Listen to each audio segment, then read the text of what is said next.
To get things started off, welcome everybody. My name is Rob. Some people know me as Internet Money here on the Discords, the Twitters. It's a pleasure to announce the Crypto Monkz team here today. We've got Monkz on the move, aka Josh, who will be leading off today. We have Hofuku, Jang, who will introduce himself in just a bit, and then PJ Patrick, who will be going deep into the detail of the project overview of what the Crypto Monkz is all about. I guess to give a little backstory on my end, I graduated with an engineering degree back in 2013, went off into the 9-to-5 life for a couple of years, realized that wasn't it for me, stepped full in to entrepreneurship, kind of jumping out of the airplane without a parachute, figured it out by the way down, and been a full-on entrepreneur since 2016 now. Became obsessed in the crypto NFT space within the past year and met up with these guys who are absolutely incredible human beings. Super excited for you guys to meet them. Josh, Patrick, and Jang here, the three co-founders, the project leads, who are going to be breaking everything down from the art to the alpha group, the beta test group that Jang has started over the past 6 months or so, and what it's going to become within the Crypto Monkz community moving forward into the future.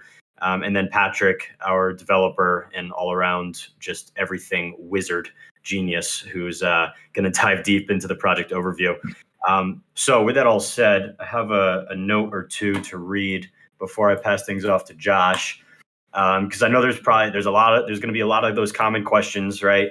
Like when mint, how whitelist, all that good stuff. We're going to get to all of that throughout the call, and definitely by the end of the call, we've got a handful of whitelist spots to give away to all of you Toads holders and some SupDuck holders as well. So be sure to pay close attention, stick to the end, and we'll keep you updated on exactly how to become an enlightened monk in the Crypto Monkz Discord, which is the whitelist role.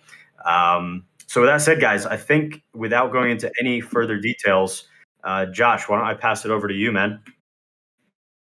What's up, everyone? We're so happy that you joined us this evening. Obviously, there's a lot we'll cover tonight, but I kind of wanted to just kind of bridge the connection here. So my name is Joshua Tatum. I founded Canvas Cultures in 2017. We were a global print-on-demand space for artists. That's where I met Frankie.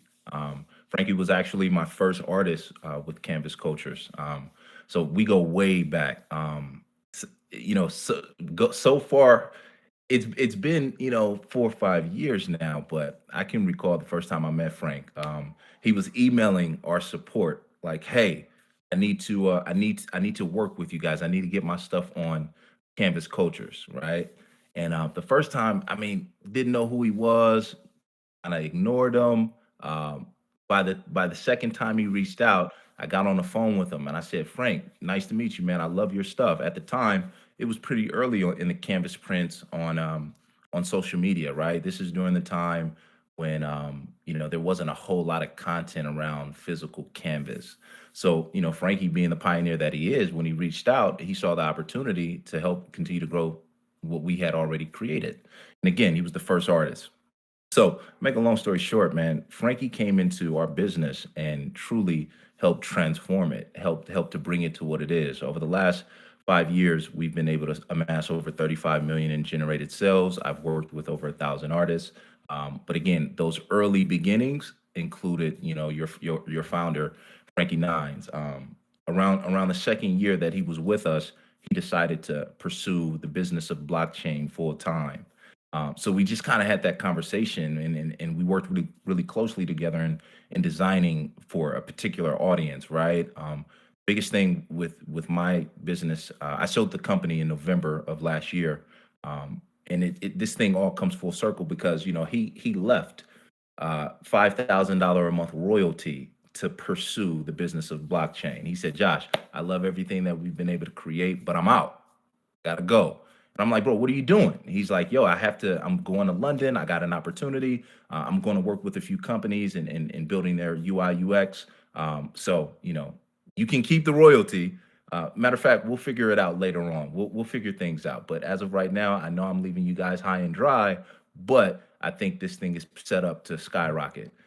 And then his last parting gift his last parting gift was a friend, an employee of mine for the last 4 years, Tyler Gary.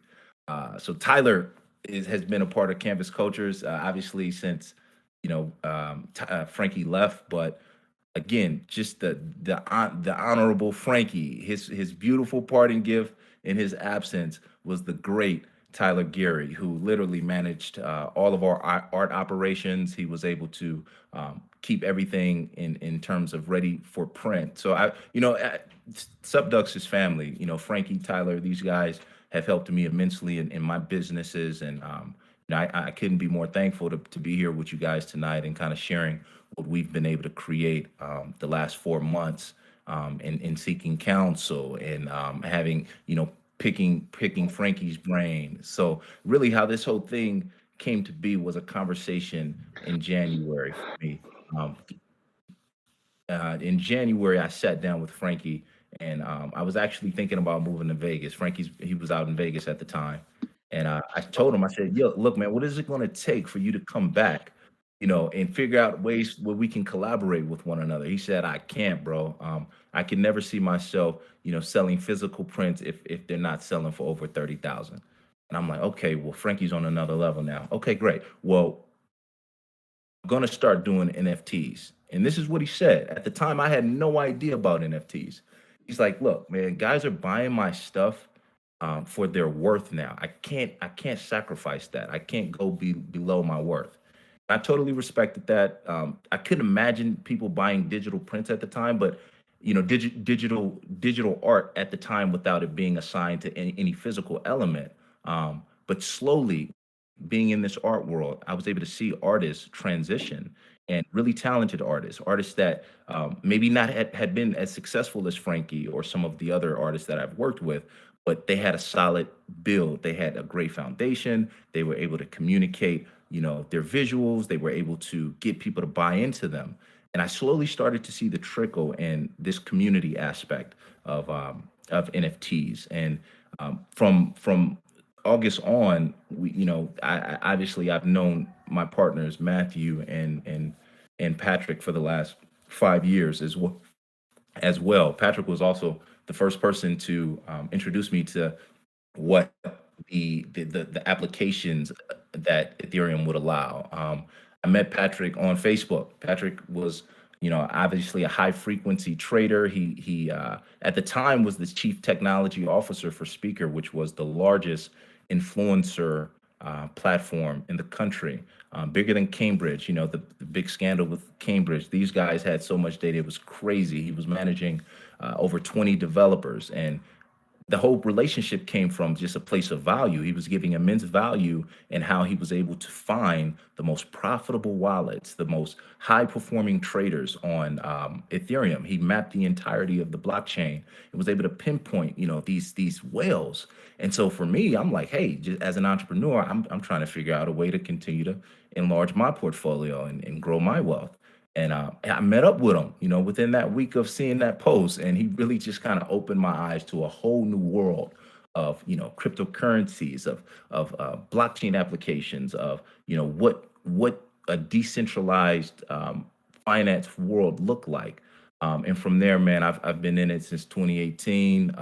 Matthew as I'll let these guys tell their story. I could talk about them for days, but I kind of wanted you to kind of get an understanding of, how this came to be, and we'll just jump right into, Crypto Monks and who we are. Now you know who I am, Matthew. Let them know who you are. Hey, what's going on, guys? Yeah, dude, it's really exciting. So my name's Matthew. Everyone calls me Jang. My background is in the affiliate marketing space. I've been doing that for about 10 years. My last venture there, we built the front and back end sales process and marketing system for an affiliate offer. Ended up being responsible for about $100 million in sales for our students. And I've been very, very big into crypto since about 2015, very, very early, or not very, very early, but I was decently early in crypto. But I didn't really take NFTs too seriously until really the beginning of the year last year. And I'm really busy focusing on other businesses. And then I really the thing that kind of clicked for me was seeing Gary. And how dope is that actually on the Full Time Podcast, giving the shout out to Frankie on the last one from Gary. That was awesome to see him shouting out toads and stuff. That was awesome. But seeing Gary and seeing what he did, where the utility side, right? He made these like, him doodling, and I'm like, how are people buying these? But then I see the utility behind it, and that's when things really started clicking for me. I was like, oh my God, now I understand the business applications of this. Like, you're getting access was the big piece, and you're getting access to his event for the next 3 years. Some of them give you a one-on-one call with him. Some of you get, and so that's where I'm like, that's something I can fucking get behind. Like, we want to build a project with heavy, heavy, heavy utility, and I'm like, well, I can't just do that. I have to submerge myself into the ecosystem and really see what the fuck's going on here, because I haven't taken the time. And so for the last, I guess now a year, I really started fully diving in. And I really started seeing, okay, well, just the same way like in affiliate marketing, like before I was making millions of dollars doing that, I didn't know what the hell I was doing. I had to find someone that was already doing what I wanted, that was making millions of dollars, so that I could, buy information, buy mentorship, buy events, go and actually work with these people and figure out what they were doing, so I could accelerate my learning curve. And so that was the same kind of thought process that I took into here. Okay, I need to find communities that are valuable to get into, that and so one of the first ones that I had a lot of people recommend to me was getting into cyberkongs. That's actually how I ended up finding SupDucks for the very first time. Was cyberkongs are very, very heavy on SupDucks, and so I ended up buying some of those in August for about half an ETH or so. So I grabbed a few of those. And within that first month of being in there, I made about 500 grand. And that's where I was like, holy shit, like getting access to information like this early was so immensely valuable. Like it's really about who you know and who you can kind of get around, and getting information first, especially in this space when everything's moving so fast, is fucking immensely valuable. And so that's when things just really started taking off. And then I started, and I'm like, okay, so now I'm starting to really get the vibe for everything, and seeing a lot of really great projects come out, getting into them fairly, very, very early on a lot of them, and really started taking off. So then I ended up hitting up Josh, and I'm like, yo, with you, what you got in Canvas Culture is like, are you guys thinking about NFTs? He's like, actually, we're already kind of thinking about it. Let's jam. So we ended up jumping on, and we were kind of sharing some of the stuff that we were both working on and both thinking about, and we were just like, man, I think this works out perfect. Is to really start to collaborate on this, and so we started chatting with them, and basically ended up getting on with Patrick, who you guys will get to see in a second here, and he's one of the smartest people I know. And one of the conversations we had was, one of the things I noticed right away was community was by far the biggest thing. And that everything had to start first with community, and then you kind of build out from there. And we actually had that conversation with Patrick, and Patrick was like, you know what, just because that's what you guys want to do, he goes, because I fucking love this shit and I breathe this shit all day long, but that is the main thing, is community. And that's what you guys want to be able to do. Like, let's fucking do it. And so I started a beta test group for basically what will soon to be Monkz Alpha. And we capped it at about 100 people. And I just got hit about 3 days ago from a couple of the top guys. Like, we've had people doing their first 20 grand, 50 grand, 70 grand. We had one person that just hit me up, and in 2 weeks they had done $120,000. And so, like, that was the stuff that got me so fucking pumped, was being able to take people that had never been in the space before and just kind of not only educating them on the space, but then getting them access to things before kind of everyone else, from all the stuff that we were seeing, and then seeing those people kind of get results. That was something that was like really, really fascinating to me. And so that was one of the main pieces that we want to be able to do, understanding how valuable and important utility and access really is. And so that's really just kind of one piece. There's going to be that, but the theme of kind of Monkz and what we're really trying to do here is really give people access to info. And when you guys hear about Patrick, access to info that a lot of people don't even know how to leverage, right? When it comes to on-chain data and how you can start to leverage on-chain data to make decisions based on what whales are doing. And you can watch who are the most profitable people and see what they're doing, right? And so that's one of the things that really, really excites me, is being able to provide a tremendous amount of valuable information to our community and holders, kind of before the mass and the public kind of figure out about it.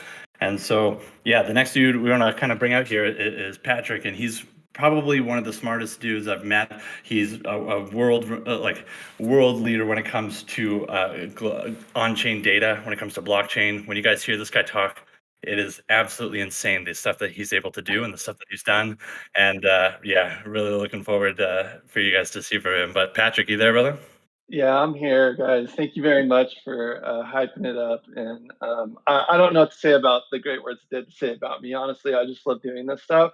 And I hope it kind of rings true as I sit here and tell you guys my story, right? So, anyways, I just want to say I'm really excited to be here. I've been talking to Josh and I've talked to Frankie before, and I knew that this was coming down the pipe. And this is honestly like one of my favorite projects. And you guys have one of the dopest communities in the whole entire space. So again, I just want to say thank you.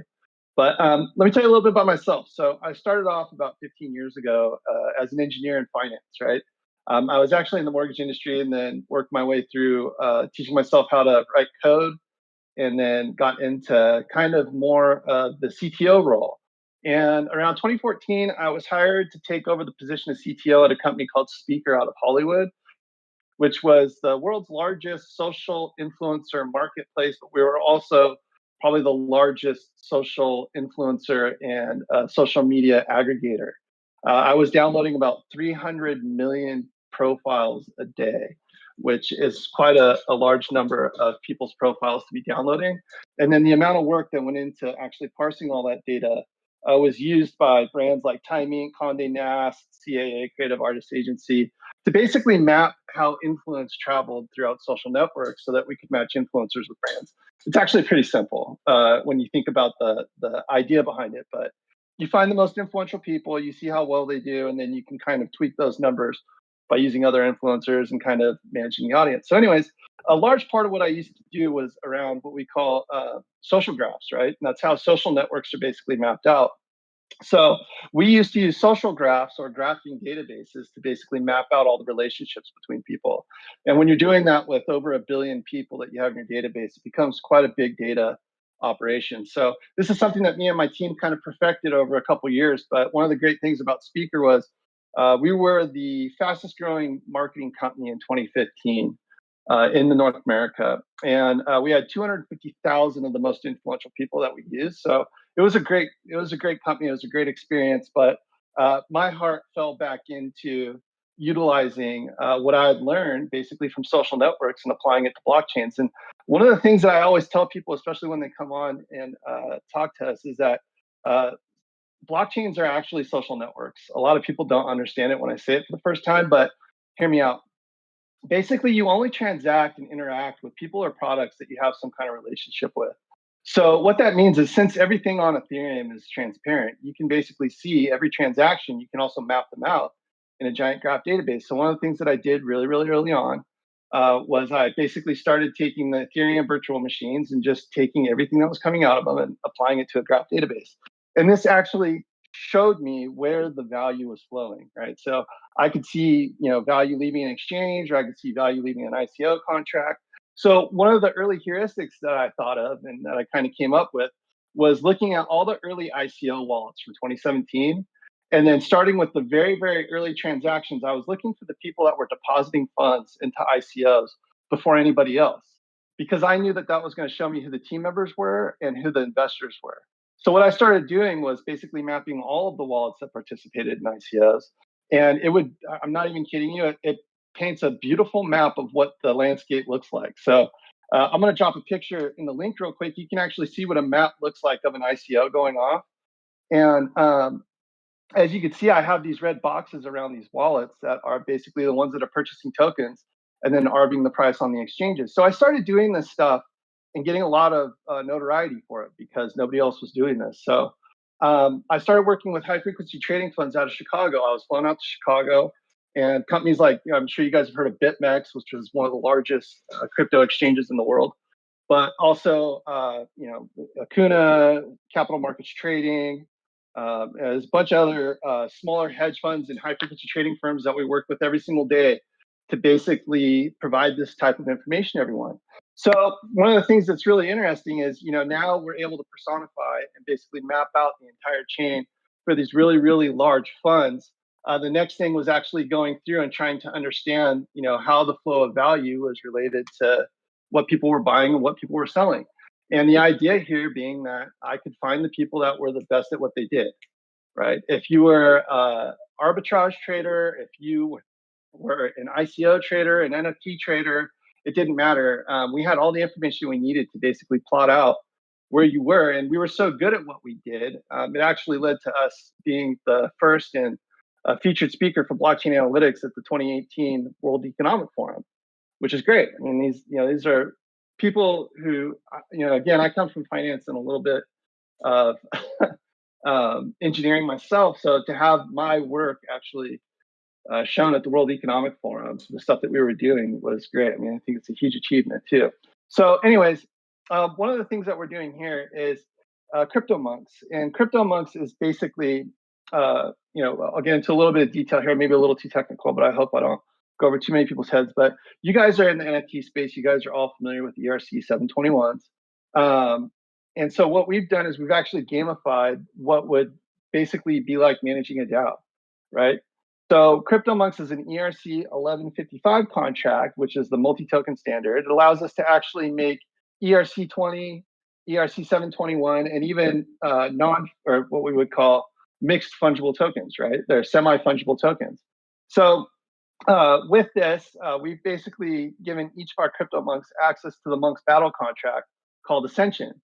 And Ascension is where the CryptoMonks basically battle for control over the entire protocol that we've created. This includes the actual operation of the organization. These are going to be features like access, who can access the contracts, treasury, the factory that's minting all of the NFTs, the merchant and products that we put out, as well as the marketing. And then members like Josh, Matt, and myself will be adding our own personal effects to all the CryptoMonks battle contracts, but we've actually factionized the whole entire process too. So this means that we as a community can basically battle each other for the rights to control the contract. And so currently we've only got 3 different factions. It's the Sohei, the Daiko, and the Shuhari. And what we're trying to convey here is that we want our community members to help us build this DAO. And as well, we want you to participate. So we've created it in a way that actually allows you to take control. And that's what we're hoping to see. So I hope that's kind of an easy segue, but maybe I can answer some more during the AMA, and I'm looking forward to you guys' questions. Appreciate it. Awesome. Thanks, Patrick. Thanks, guys. Great, I'd say, background so far. To go a little deeper into Monkz, I don't know if Josh or Jang, you want to pop out and kind of bring it back to the basics of the core pillars of Monkz, as far as the initial mint, the alpha group, what's coming next along the roadmap. And then we'll open it up for questions as well. Any questions so far, guys, please feel free to drop them down below. And I saw one about whitelisting as well. Don't worry, we got you on that. Let's pass it over to Jang, and then we'll open it up for questions and some whitelist opportunities. Yeah, so for sure. So we're going to be looking to mint near the end of the month here. Mint price is announced at 0.08. The mint's going to be near the end of the month. It's to be determined right now. But essentially, in the beginning phases, you'll get your Genesis Monk. And then later things that will come for free, you'll get 2 free mints that'll come with that. That'll kind of add to the utility. I'll leave it up to being a little vague there. But I'm sure some of you guys that are familiar with any projects that have merged things together, what happens. And so you'll get a few things for free. And then we're going to essentially, as soon as we end up minting, one of those monks will give you access to our alpha group right away. And also it'll unlock later down the road where we have the DAO, where essentially what we're able to do there, and maybe I'll get Patrick to go over some of the stuff after here too in a sec. But kind of in a really cool way, in a way that we want to make it in a place where, one, you guys have it's fully to the point that you guys have the ability to in the beginning it'll start in a somewhat centralized fashion, but it'll eventually turn into, once we relinquish control, that you guys could literally vote us out at that point. Now, I think that once you guys see some of the ideas that we'll use inside of there, I don't think you guys will want to do that, because we don't want to do it where it's just buying up different NFTs. We want to get it to the point where if you guys all decide, hey, maybe we're putting some of these funds in liquidity pools that Patrick's extremely well versed in, that produce a crazy amount of income, and you guys decide that you guys vote that you want to take the profits and pay it out. then we go and do that. You guys want to liquidate a position, we can go and do that. But really get to the point that it's something that we're all really building and growing together, and that we all actually benefit from, not something that just sits in a wallet and it doesn't really benefit everyone. So essentially, the main components here is really access to information before everyone. So that's with our alpha group getting access to NFTs and picks that we're getting into. Maybe it's coins that we're getting into. Maybe it's liquidity pools that we're getting into.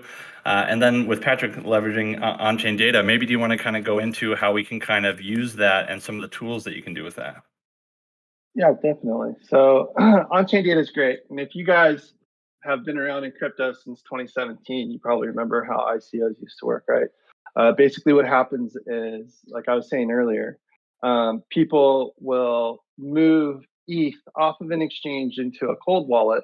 And from that cold wallet, they'll go to an ERC20 or ERC721 contract, and they'll purchase an NFT. And one of the things that we think is really important to see is who are the people that are purchasing the most NFTs? How long are they holding those NFTs? And where are they getting rid of them, right?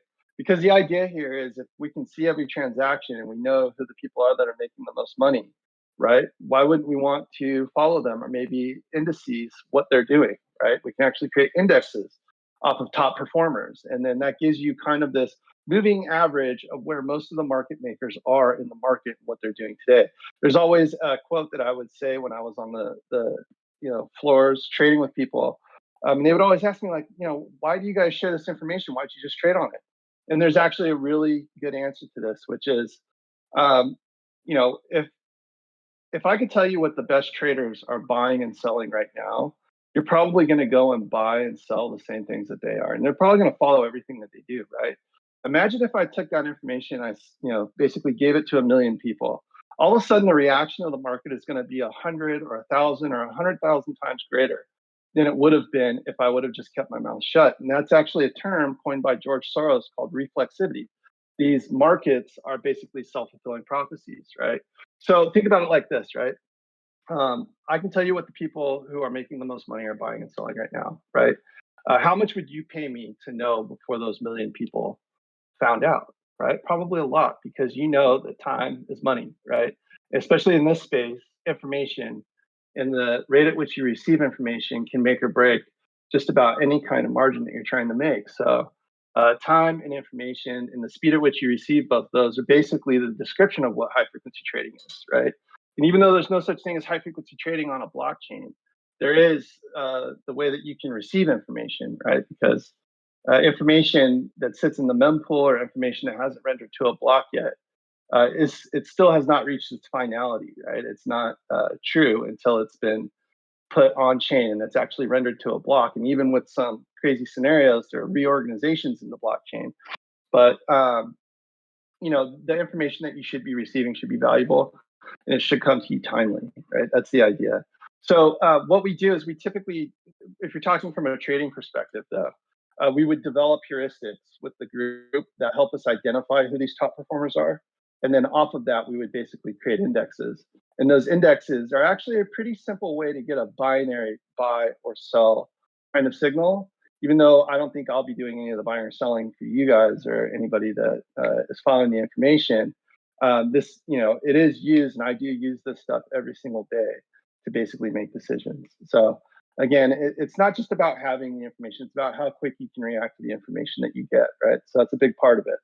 But I'm hoping, especially with the way that NFTs work and the way that these crowd sales have been happening, it all pretty much lines up with that same type of heuristic. We have market makers in the space that are actually driving these markets, and we can identify who those people are, or those wallets, actually, not the people, but the wallets behind it. And from there, we should get a good idea of what's moving, what's not moving, and how confident these people are that are holding these tokens. Awesome, man. Yeah, appreciate that, Patrick. And just to add in a little example here is Patrick started up a small liquidity pool position, relatively. What was it, about 55, 60K or so? You put in as a test, literally as a test. Yeah, it's $57,000. Yeah, that we put in the other day. 57,000 you put in, and within about 72 hours, had already netted around 8K in profits, something along those lines. So that's what's that, about 20% in 72 hours, and like that was a little test he ran about a week and a half, 2 weeks ago.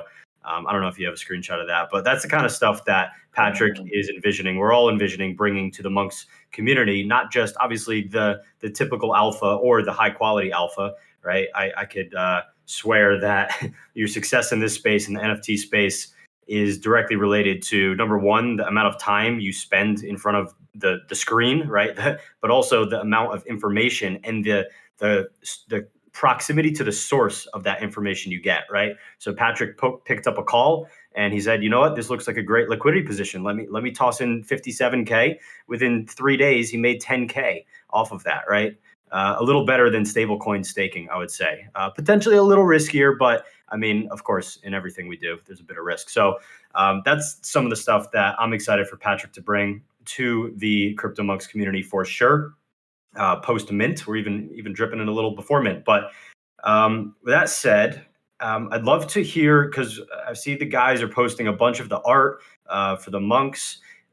Josh, are you there, my friend? Could you go into a little background on the man, the myth, the legend, Malachi, the artist behind all of this artwork that's popping up? And I'm going to drop Malachi's socials down below if you guys didn't pick them up at the start. But yeah, Josh, I'm curious if you could share that backstory and what he's been up to and what he's up to with Monkz.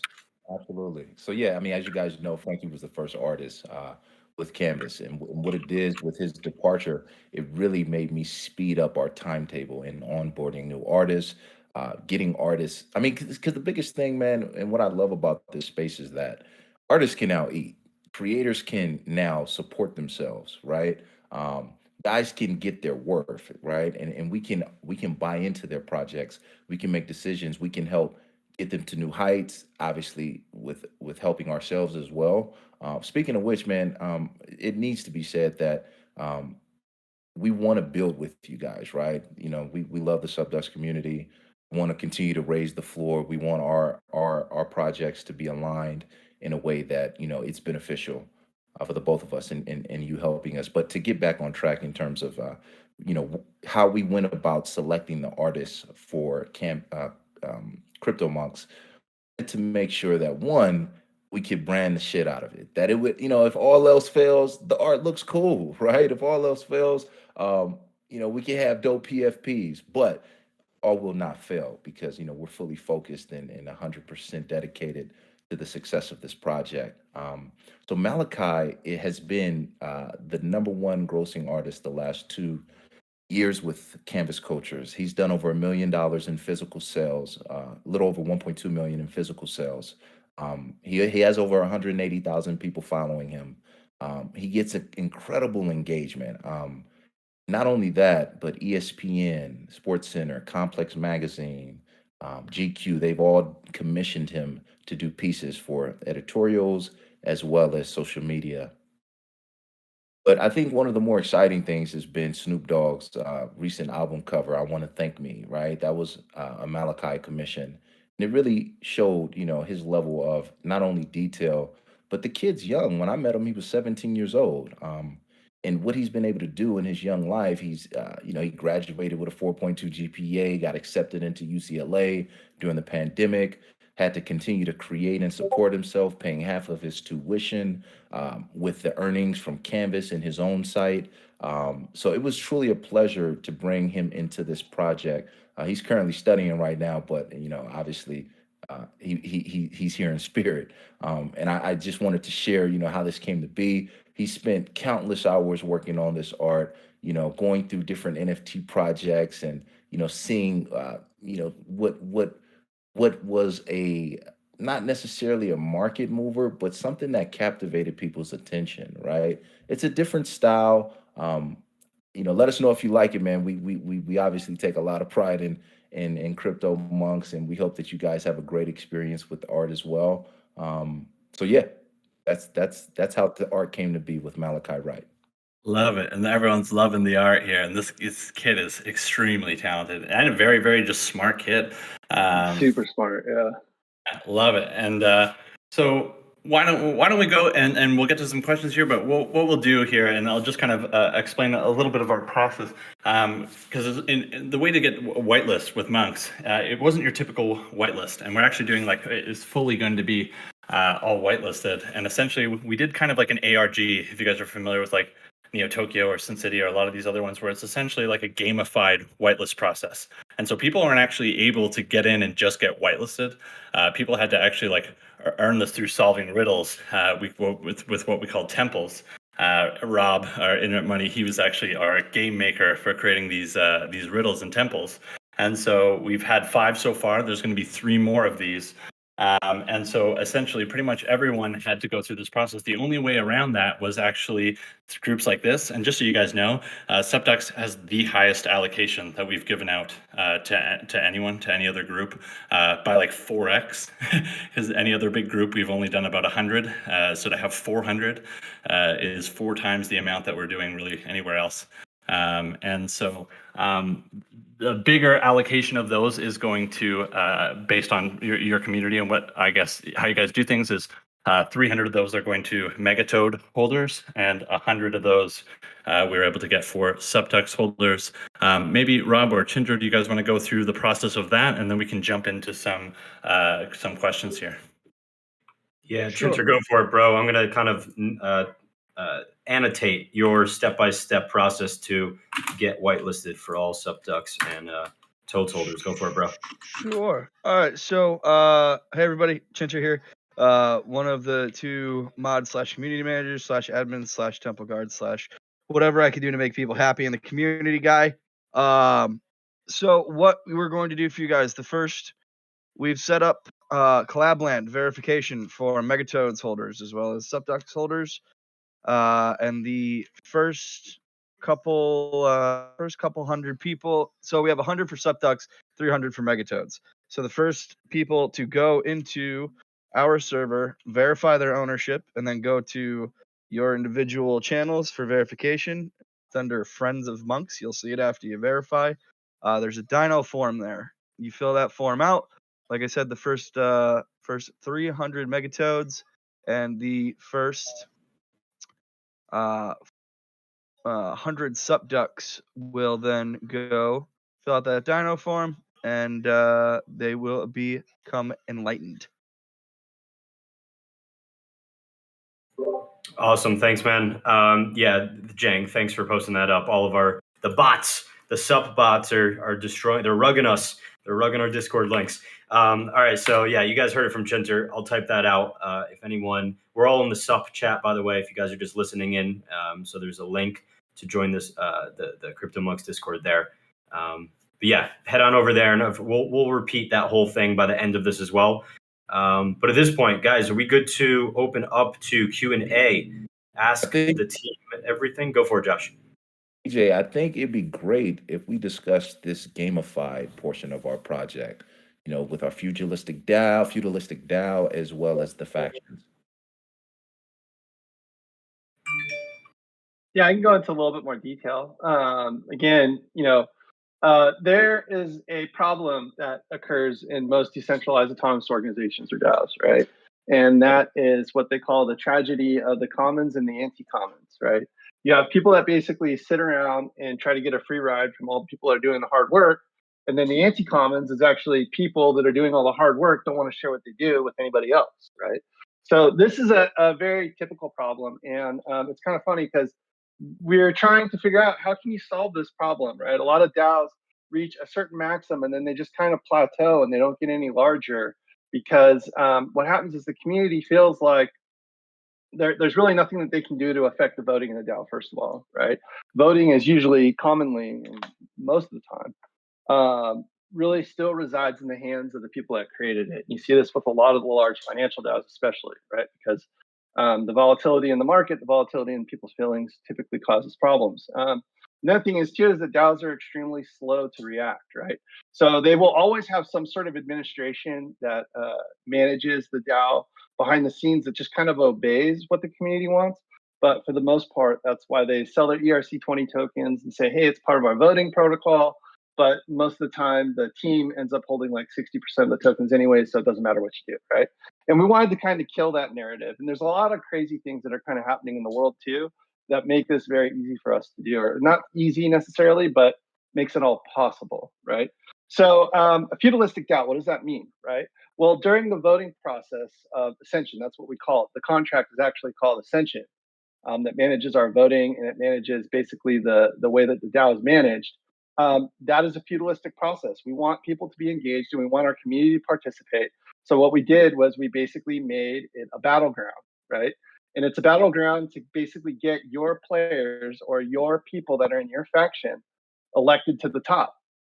And from there, you can control pretty much the entire administration of the organization, because the way that we have things set up, we have granted into the community, and basically almost 100% of the proceeds of this is going directly into the DAO, minus some of the stuff that we pay for marketing and some of the team members that are helping us. Obviously, our community members that have come on and help us. We want to make sure that everybody's treated fairly, but all of this is going into the DAO. And basically from there, it's going on to figure out, especially with the community involvement, how this is all going to play out. And like I had mentioned earlier, there's quite a few different parts of this. There's the side that manages access. There's a side that manages treasury. Another one that manages our factories, or the way that we mint NFTs, because we have not only the character NFTs, which are the monks, but we also have weapons. We also have armor. We also have additional items to customize your monk. And then from there, we also have factions, which is a big part of how our community engages with each other. And then, for the most part, it's a battle to basically get your people nominated to the top and control the DAO. And with that comes a lot of different benefits, especially for the people who are participating. And that's the idea. We want to, in any community where people are participating, we want to reward the participants and punish the people that are not. So this is the best way to go about it. Make them fight for their lives, basically.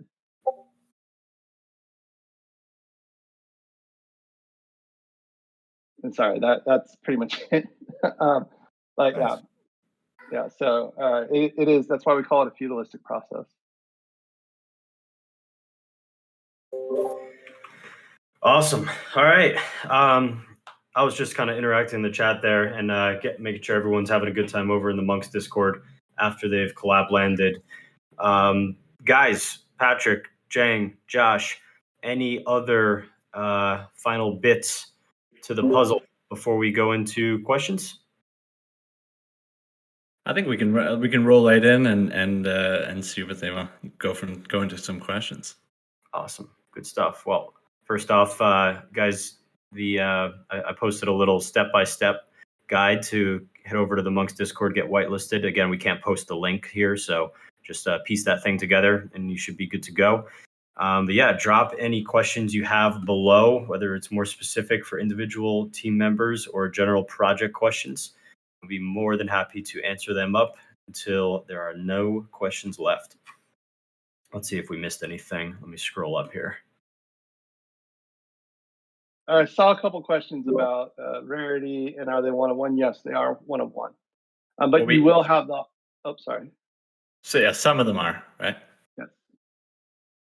Yeah. Someone was asking you actually, Patrick, what type of DeFi protocols do you have the most experience with? That's a really good question. So I have rebuilt.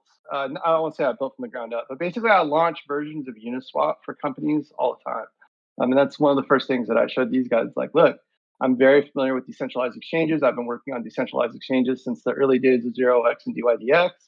A lot of my engineers from FRST went on to work at a lot of these very, very large decentralized exchanges. So anything to do with liquidity protocols, lock-in staking, a lot of the actual market making and automated market making are really things that I would say I am kind of a specialist at. Uniswap v3 especially.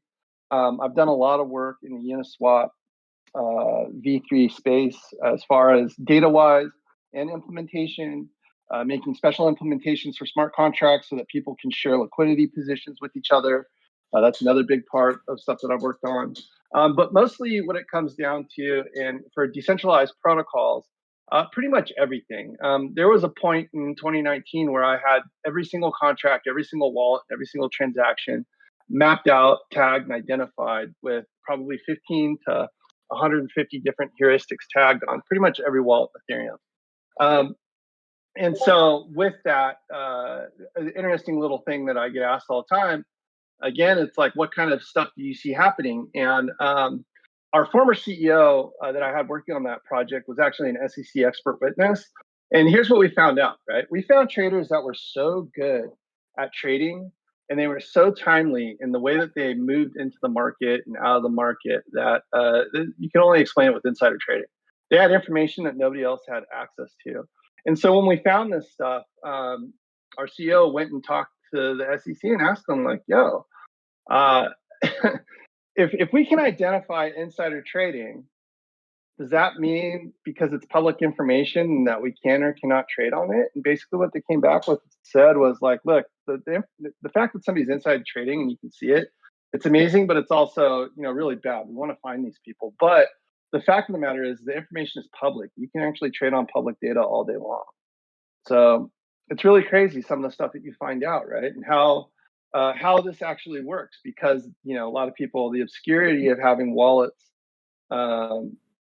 you know, out there that everybody can see means that they don't know your identity necessarily, but we can definitely see everything that's going on, right?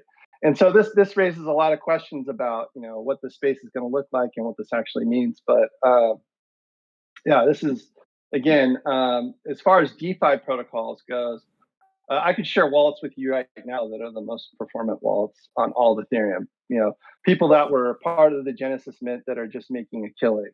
And I know who these people are. I know why they're so good at what they do. You can follow everything that they do, when they do it, when it happens. This is stuff that I've been talking about for years. In fact, the most profitable wallet that I've ever followed is the same wallet that I talked to Josh about when we first met, and was able to share this stuff with all these guys. So yeah, as far as decentralized finance protocols goes, it changes all the time because there's new things available to us all the time. But for the most part, I'm familiar with almost all of them. And there are new things that come up, but anything that's been around for longer than a year, I definitely have a grasp of. So that's about all I can say. But always looking forward to new stuff too. I really love this space enough to just dive into it. Perfect, man. Yeah, that's about all you could say for now. A lot more to say. I mean, I was on a call with Patrick literally for 4 hours last night in another community, and the guy doesn't stop, right? You ask him questions about, you can literally download his entire brain, I think, over the course of maybe 4 years. But those 4 hours last night was insane, man. So a lot more to hear from him for sure. Question came up, how does the art tie in with what you guys are doing? Monkz, why not Wall Street? Why not a Wall Street PFP?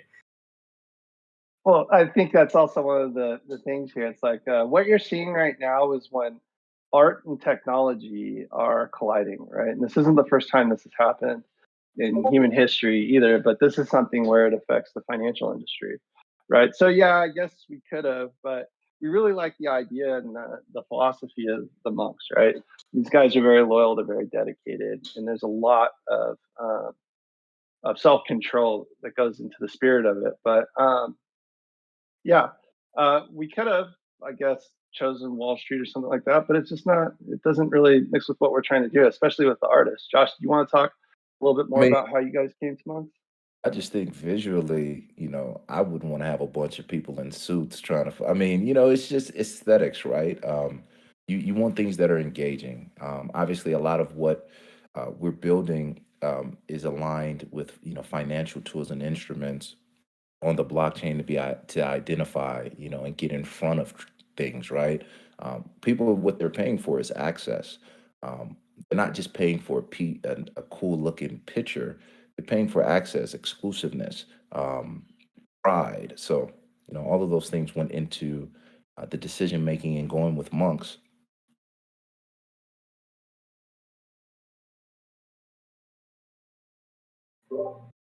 DJ Josh, I think we lost them. No, there you are. Yep. Oh, sorry. Hope that answers your question. Next question. Deaf to all did you finish, cliches, Josh? man. I was just saying, deaf to all cliches. Shit, Yeah. It's enough monkeys and apes out there to last a fucking, you know, decade. Let's go. Originality is back. SupDucks, Froggies. I mean, there's a lot. So there's a lot of lore that goes into the monk mythos, right? And you know, I actually have quite a few people that I work with right now here in Southern California that are monks. And when I talk to them about this, especially, they just love the fact that we're just embracing it, even though obviously we're not monks, right? But for the most part, just the embracing of that and actually bringing any kind of, I would say, any type of external culture into the technology space is going to be really important, right? Believe it or not, this is a cultural shift, right? And I was talking to a lot of people about this last night, but the same reason that we come to these communities is basically, to find other people that are just like us that do this kind of stuff. So what you'll start to see is that the art and culture mixing with the technology here is going to cause all kinds of stuff to happen. And, we haven't even really talked about the merging of projects or how these other projects, I mean, everybody's kind of in their own metaverse field right now. But the idea is to carry your PFP from everywhere you go, right? So it's going to be a part of you. It's going to be like your digital identity. And so, yeah, monks aren't out there. I haven't seen a lot of monks projects. And secondly, the lore behind it and the story that we tell with it is beautiful, right? And then, you throw Malachi's artwork on top of it and it just looks sick. It looks so dope. No doubt.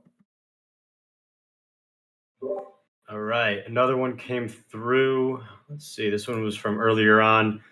I guess it was more of a comment, which kind of went along with that PFP question. Like, this turned into a hedge fund talk, me likey. I'm curious because this is kind of a topic that we've discussed. We've discussed with other communities. We've discussed with the monks, the enlightened monks within our own community, is the idea of a DAO, right? And there's so many NFT projects out there right now that are launching these things that are legally, right, DAOs. And a DAO is also part of the Crypto Monks project. But I'm curious, maybe Patrick or any of you guys, if you can explain really the difference of what's happening within Monks versus all the other projects out there. Because personally, the way I see it as well, it's kind of like an investment fund. It's like, especially with yourself behind part of this, right? And eventually the entire community voting, et cetera. I'm curious if you can kind of like split the difference there. Like, what's the difference of Monks versus these other NFT/DAO projects? Yeah, so utility always is going to be the number one focus for us, at least on the team, right? So how do we make something that's utilitous that also has something that can make people participate, right? That's the idea behind a feudalistic DAO. A lot of things have developed just in the last few years, right? I don't know if anybody here on the call is from Wyoming, but Wyoming is actually the state that's going to do what Delaware did for investors, right? Wyoming actually allows because of this brilliant girl named Caitlin Long. If you guys get a chance to find her on LinkedIn, I suggest you guys follow her. She's the one that's writing most of the legislation that's going to carry over for us to actually be able to incorporate our DAOs into the real world economy, right? This is all stuff that is happening right now.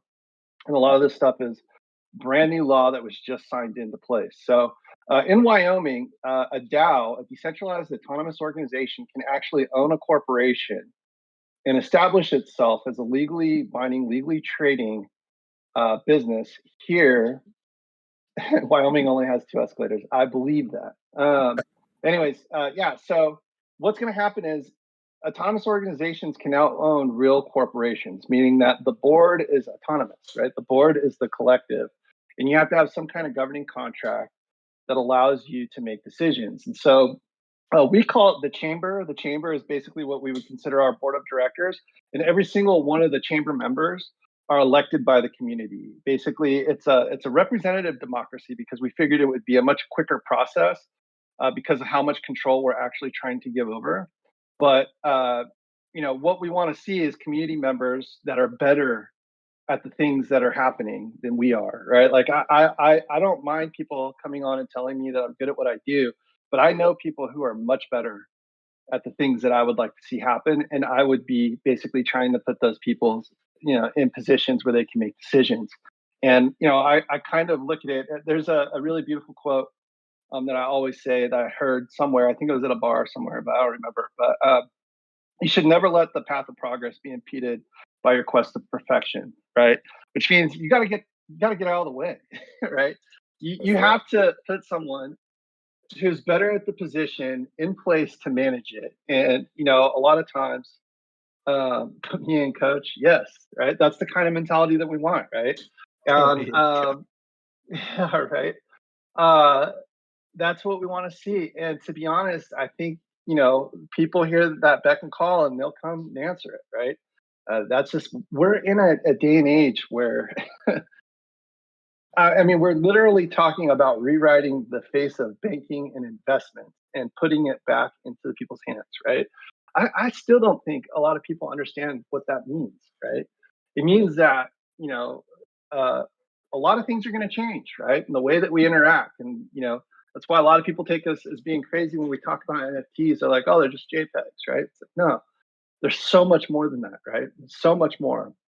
So this is beautiful. This is a great time to be in the space, right? You are right on the cusp of a major change, right? Every single day. There's not a single day that I see headlines about crypto now. It's every single fucking day, and it's beautiful. So we are right on pace to see this stuff. It's kind of like the Moore's law of finance, right? So this is great. I love seeing this stuff, and we've got a lot to look forward to. What we're seeing is basically the legitimacy of this entire space. And we have some friends, believe it or not, in Washington that are trying to make that happen. It may not seem like it, right, with all the crazy stuff going on in the world, but they really are. And these are some very, very smart people who I have a lot of respect for. So, yeah, right, your bank account. So think of it like this, right? Imagine having FDIC insurance on your crypto, right? A lot of people think that's crazy, right? But if the government, and a lot of us hate government, obviously, but just imagine that and what that means for investors and people that are out here taking risks every single day, right? Yeah, man, 100%. Comment came through kind of on that line from Tropic Bird. He says, your group is very enlightened, generous with information rather than fear, greed, old ways, right? And that's what I see a lot, of us all coming together in these different communities, these NFT communities, Discord communities, right? Is we're done with the old ways. We're in for the new, and that's kind of what Patrick was just touching on there. And that's exactly what these guys here want to bring to the Monkz community, and to the crypto space, and to the future, right, of humanity as well.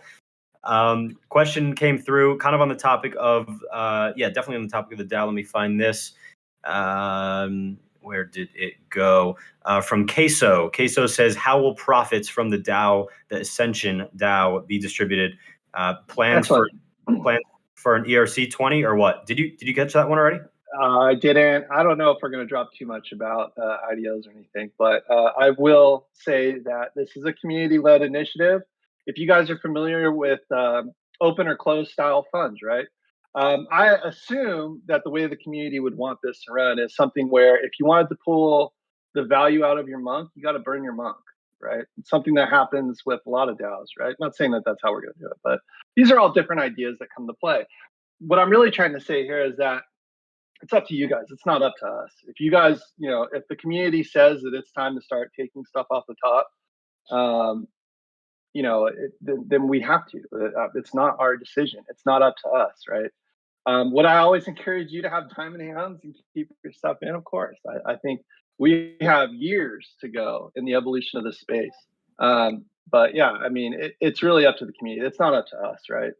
And anybody in the community can elect a proposition. And the best part about it is we'll all fight to the death to make sure it either goes through or doesn't. That's the best part. Awesome, man. A couple more that have come through. And for everyone listening, we are using the Sup channel. So if you have any questions, just drop them below. We've already made the announcement here for everyone listening in to grab a whitelist spot and enlighten monk roll over in the Crypto Monks Discord. I know Chinter's been going through. It looks like we're going to be manually adding everybody. Is that right, Chinter? But if you're already collab landed up and you're in there, just drop a comment if you can. Can everyone comment in there? Yeah, I believe so. Let's see. Maybe not. Were you gonna say something there, Chinter? Oh, Chinter's got it already. Dude. He's on top of things. Go for it. Yeah. We're I was gonna wait until the sheets filled up, but just to avoid confusion and kind of help people along, we're just doling out rules as we go here. But yeah, if you do have issues with collab land, especially if the bot gets a little bombarded, sometimes it might take a couple minutes. So, but no worries, we have the sheets. If you guys were here, those numbers are good. So just make sure you keep trying, fill that stuff out. And Internet, I don't know if you just want to touch on them being in the first 1,000 whitelisters as well, just to see what that let them know what that does for them in case they haven't checked that out. Yeah, for sure. So let's see where we're at right now. We're getting close. I don't know if Discord's updated, but we're just shy of 1,000 on our end. And for everyone that's joined up the Monkz Discord, if you head over to announcements and read our last, where it was posted yesterday around this time, we outline exactly the allocation. So for the first 1,000 enlightened monks, you will have the ability to submit your ETH address, your wallet, and that's under the submit wallet channel. All right, so just head over to read that announcement that Hofuku Jang posted around this time yesterday. And the first 1,000 will have a little head start when it comes to mint, because we are planning, and we will be 100% whitelisted on this project. With that said, we'll actually be a bit over whitelisted, but we want to give those first 1,000 the opportunity to get that 10-minute head start. So yeah, more details in the announcements channel over there. I see a question just came through around whitelisting from Mike Solo. He says, I got whitelist already from the trivia game from one of the temples, right? If I sign up again, do I get the 3 mint roll? If you read that announcement, Mike, the way we have it set up at the moment and into the future is if you've completed 3 temples or more. So there have been 5 so far, and there's 3 more to come. So if you complete 3 total, 3 or more temples, you'll be allowed to mint up to 3 monks. And as we've been mentioning in our community for the past few weeks now, is those who do complete and successfully complete multiple temples, which are the riddles, the games, you will be rewarded. So that announcement just went out yesterday. Okay, so I think that's all for whitelisting related questions. Back to the what if we give them maybe like a little bit of some help, the riddles, and maybe some guideline. Maybe you can kind of explain like some of the stuff from the past ones so they can kind of get an idea. And then it might be an idea for you guys to set up like a channel where you guys work together on it. We've noticed that the groups that do that end up being the ones that crack it first. And these can get quite complex, but yeah, you want to touch on that a bit, Rob? For sure, man, for sure. Let me drop, here's I hope this link works. All right, that's one of the first temples we've done. Here's another one, and here's another one. All right, and there's a couple more, right? And those websites are now, they're still active, right? But the forms to submit your answers those are closed down, obviously, because that was weeks ago. But yeah, these games have been in the most part my creation, and it's been a lot of fun to actually create these, because I've partaken. I've successfully completed and unsuccessfully completed a lot of these ARG games. ARG is alternate reality games, right? These riddles, going through the whole Neo Tokyo thing. I was able to get myself heavily into Neo Tokyo along with some of the guys here on the panel. And, we really want to reward our most committed members, our most committed soon-to-be monks, right? And that's what we chose to do as far as the whitelisting process goes, right? Is really gamifying it and making it more skill-based than luck-based. Because no one likes, first of all, everyone hates the whole, hey, get 5 invites, reach level 5 in a Discord server, and you get this role, and then, you can go mint, right? Everyone hates it. It just encourages spam. And I think the vision of this community is the exact opposite, is we want to have everybody focus on the alpha, on the income producing activities, the IPAs, right? So that's really what we wanted to do from the start, is incentivize the skill-based approach to get whitelisted and to have the ability to mint a monk and be part of the community rather than the luck stuff, right? So we don't like those contests. We don't like the whatever, that kind of stuff. So we went with the temple approach. So yeah, you guys can see some of the examples there that I posted above. And a few more will be coming out over the coming week and a half or so towards Mint Day, which will be announced soon. With that said, head over to our the Crypto Monks.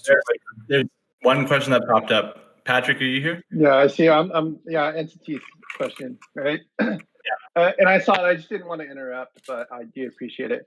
Nansen, right? Nansen's a great tool.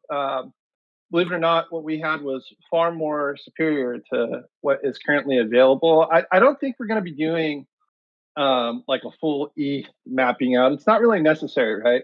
But these tools will be available.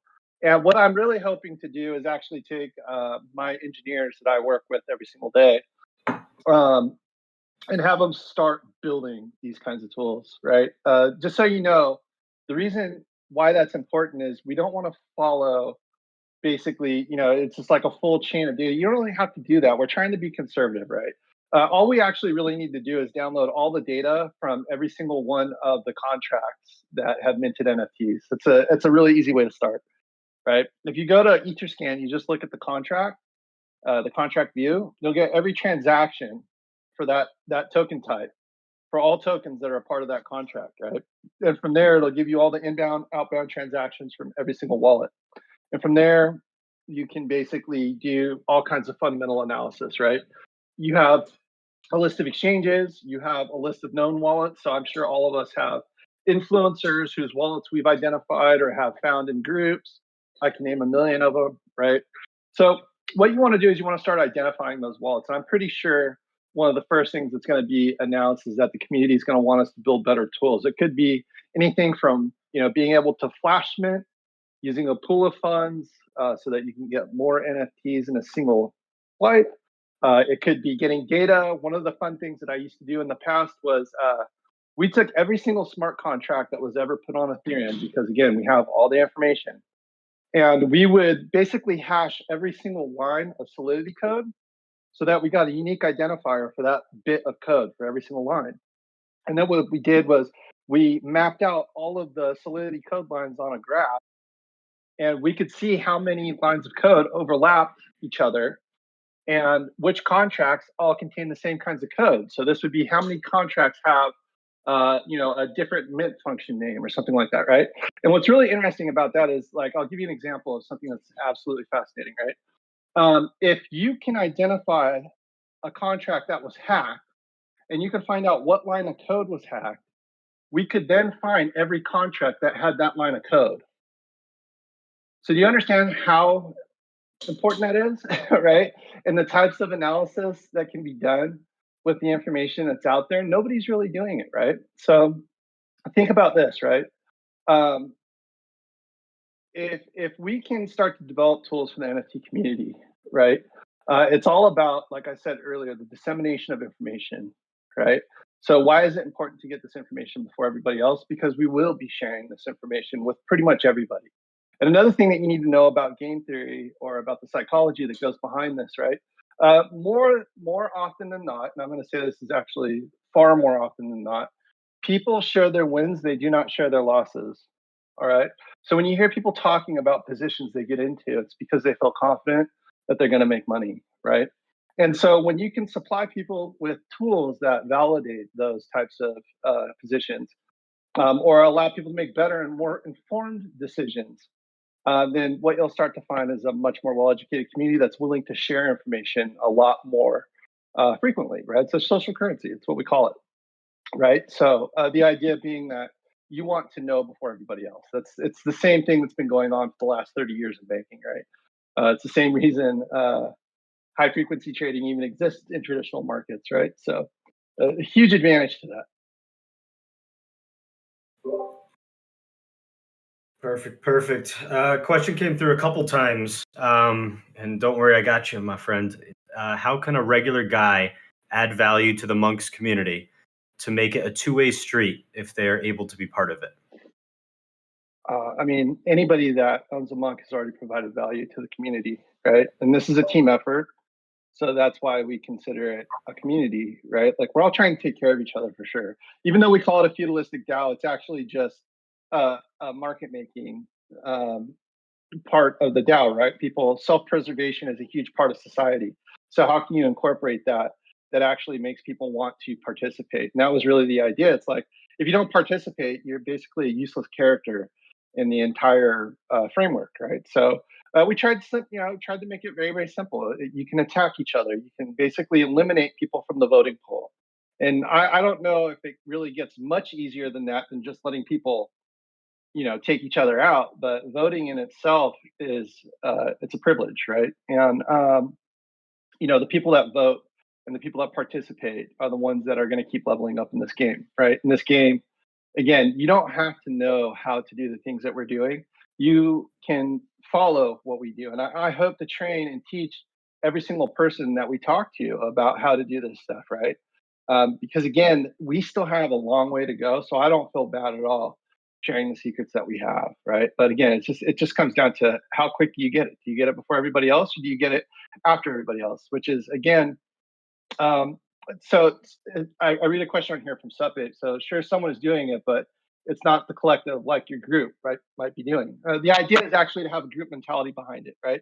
So when I used to study influence at Speaker, there's if you guys want to look it up on Google, there's actually a sine wave called it's not a sinusoidal wave, so I shouldn't say that, but it's a wave pattern called the ADSR envelope. And if any of you guys are work in audio or have done anything with like music production or anything, probably familiar with the term ADSR envelope, right? It's an attack wave that it basically describes the way waves are made in audio synthesis, right? But it's also true to the way that audiences react to a message, right? So one of the things that, yes, it's attack, decay, sustain, release. Beautiful. Yeah, that's exactly what it is, right? If you compare the ADSR envelope to 2017 Bitcoin prices, you'll see that the 2017 Bitcoin price looks exactly like the ADSR envelope, right? And this is something that we would see consistently through. Yeah, that's it right there. Perfect. Beautiful, right? So what we would do is we would always try to have the most influential people share on the attack curve, right? And basically what you see in crypto are influencers sharing during the attack curve, and then the decay is like massive. It looks like a pump and dump, right? And then the price kind of like sputters along and it dies off in the end, right? When people quit talking about it. So, okay. So what happens is the larger the audience initially is that conveys the message out, the steeper the attack curve will be. That's why you see ICOs and a lot of these IDOs blow up because they start getting shared on social media like crazy, right? And then you'll see a really, really big decay after that. And then the community is basically what makes it sustain. People continue to talk about these things over and over and over again. You'll hear me say social currency all the time because that's exactly what crypto is, right? People are always sharing what they're doing in crypto. It's the whole point of these communities, right? So yeah, I would say take a look at the ADSR envelope if you really want to start seeing some comparative analysis towards real world things that look like crypto charts, right? But this is it. I mean, this is exactly how it works, right? So the more people involved in the attack, typically the higher, stronger velocity of the attack curve. The idea behind what we're trying to do here is we want to basically have an audience that's proactive, because it's like I said earlier, these are self-fulfilling prophecies. The more people you share it with, the more likely the price is to move in a direction, period, right? And so this is why influence plays such a huge role in crypto right now. And to be honest, we don't really believe too much in like the influencer way of promoting this stuff, because that can just be bought and paid. That's why we're here doing AMAs. We're talking to everybody, right? We want everybody to know that this is serious, right? So yeah, we'll put money into marketing, obviously, and marketing is a huge part of the resource that goes into establishing these types of communities. But yes, again, this isn't something where we get in front of everybody else. This is the idea that you will receive the information before everybody else is really key here. And so if you're part of that, you're going to be one of those first people. Perfect, man. I've got one more on my list that came through a while back. It's kind of a nice summary question to start to close things down with as well. I know we're almost an hour, 15 minutes or so now. Here's the question. It is, could we have a TLDR of each of the founders' roles? Oh yeah, actually, this is something that we were just talking about, right? Right. So, yeah, Chincha, do you have what you had wrote earlier? Because I have a little bit of it. I don't know if you want to go into the details, but I'll start with me, right? My primary function is treasury and factories, right? And in treasury, we manage funds, and where funds are basically delegated to. We don't actually manage the trading funds, because if you're familiar with the DAO construct, we will be granting funds to individuals in order to get things accomplished, right? And then the other part is factories. So we have factories, right? I mean, I thought this was kind of dope too. we have an arms factory, which is basically our weapons factory, and our armory, which is our armor factory, right? And so from there, the community is going to vote on what weapons to create and how deadly those weapons are, right? And what their capabilities are. And so I am right now the one that is in control of the minting contract for the factories and the treasury contract. So that's my position, right? And hopefully somebody takes me out and takes over those spots. So that's what I'm looking forward to. Josh, Matt, you guys want to talk about yours, or do you want me to just kind of? Yeah. I represent the faction Daiko, and we focus on two things. The first being influence, as well as branding and merchant. So having a background in digital advertising, e-commerce, building brands, consulting, our faction will focus on growing crypto monks, aligning ourselves with forward-thinking projects, as well as artists and creatives. Um, a lot of this is going to be, a voting process in how we choose to delegate funds within the DAO. If we see projects that we want to be a part of, or shit, we want to sweep the floor, or we want to obviously add positions in pools. There's a multitude of things, but obviously our faction will focus on one, continuing to grow the brand, the commercial rights usage, um, different strategic influencer relationships, as well as our merch division, right? Like, again, I come from that background, selling physical prints, again, generated over, 8 figures in the space, but not old key. I like the saying, old keys don't open new doors. So our approach is definitely different in how we will go about building community, and making sure that community feels a part of this project, fully, wholly. So all of our decision making will not only be voted on, it will be executed on. So Daiko is all about branding and merchants. You did I hear you say you want me to drop that little lore write up thing that I did earlier, PJ? No, you don't have to drop the lore just yet. But I was going to say that lore piece is actually a perfect, perfect description of what they were asking for. And then Matt, how about you and Sohei? Yo, yeah. So I'll be running Sohei. We're in charge of marketing and access. So marketing and advertising will actually be something that me and Josh will both kind of collaborate with, both having backgrounds in there, and then access. So the types of information in regards to alpha, the people that we'd want to bring in to be able to contribute there, and things of that nature, partnerships and collaborations and stuff like that, as well. Something that Josh is also contributing as well there too. So the main focus will be mostly on the marketing and advertising, and then access and managing access. So I see some other. Oh, sorry. I was just saying, in that amazing alpha, bro. I don't think I mean, I understand that this is a pretty long AMA, and I'm loving it, man. But I don't think people realize just how, what Jang has done in his small beta group. How he's gotten guys that only had, $500 to $1,000 to experiment with NFTs, and these guys are sitting on, 6-figure holdings, getting into projects early. So, I just wanted to chime in and just let that be known. I want to touch base on some of this too. I see some of these questions about, like, you put up a hedge fund. Why would you give people control of that, or why would you try to do things this way? And I think it's really interesting. So I spent the better part of the last 4 years working with high frequency trading funds, right? And one of the things that I had a really interesting conversation with one of the founders of these funds. These are multi-billionaires. These are guys that are always on the cutting edge of technology, right? But they're worried the same way that we are. Okay. Basically, if you look at, I'm just going to say from high frequency trading, right? These funds have so much money, or the ones that are winning have basically built radio towers that shoot microwaves through the earth, right? They don't even use the old school technology of fiber optics anymore. That stuff's old school, right? So even with the people that were the most successful, they're all looking for new things to get into, because that market's played out. And that market is basically just the same people doing the same thing that they've done for the last 25 years. And it's not really working anymore, right? Corporations can only use government money to buy back their stock for so long. Okay. So I'm not a doomsdayer or anything of that sort.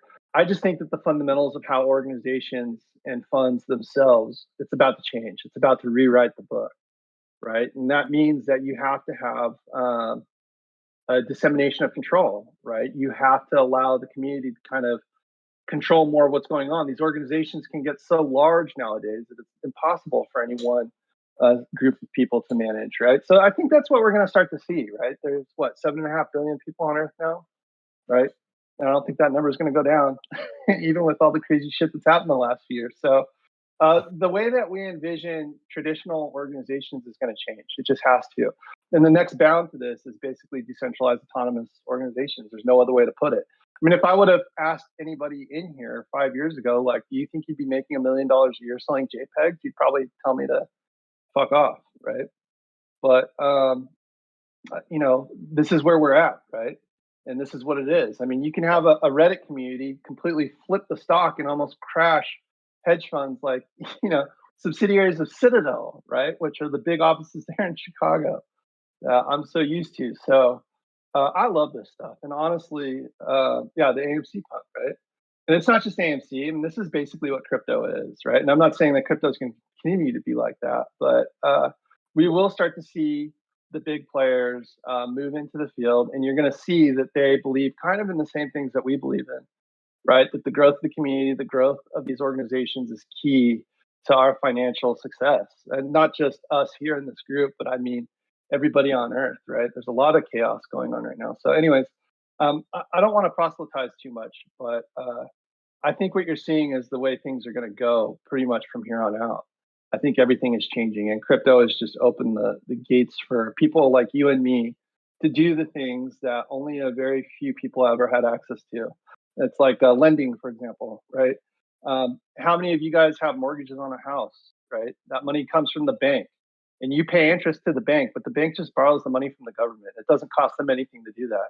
Hence, when you go and you put your money in a bank account, how much are you making? 0.02% interest on a good day, right? Fuck that. That shit, it doesn't work like that, right? That's not fair. That's not fair to us. What are we, like the chattel that has to make everything else happen for people? I don't understand it. And how do you get around that? The only way that I see this happening is what we've proven in the last years, that community is what makes that happen. So if you feel the same way that I do, and again, I don't want to say that we're too far ahead here. I think we're actually kind of behind, but I think that what you're going to see is the evolution of corporations, the evolution of finance is all going to change to the community favor. And we're already seeing this happen. It's already there. I mean, it's happening. These organizations, I mean, what is it? Look at Tether, for example. Tether's the 7th largest holder of corporate securities in the world, right? 7th largest in the world, Tether, right?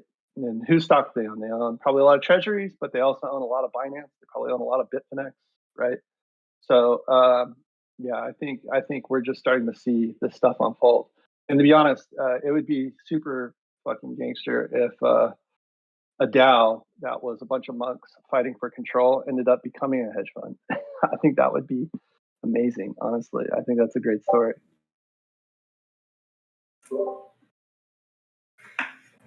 Good stuff. Yeah, man. The vision of this project, and then obviously how we actually fulfill that vision into the long-term future is what pumps me up the most about this. So, I don't think there's anything that Patrick's been explaining that can't be achievable, right? As far as time frame goes, right? We're committed to obviously everything discussed as far as roadmap, like more so immediate roadmap. That's what I'm most pumped about. And then moving forward is just like moving into literally the unknown, right? What is it, like 100 new DeFi projects or something along those lines get launched every single day? We got a lot coming for us in this space in general. A bunch of questions came through. I hope you guys are cool with us sticking on, answering all the questions. It seems like as long as they keep coming, is you guys on the panel cool with answering them all up? Absolutely. Beautiful. Yeah, Let's maybe do a little rapid fire through. I've got 5 or so here. Let me post all these into the chat below that I've just been saving up. So, is there a way to integrate AI into this? Oh, absolutely. Yeah. I mean, it's not necessarily that AI is going to give you more insight. It's going to see things that you can't see in the data, right?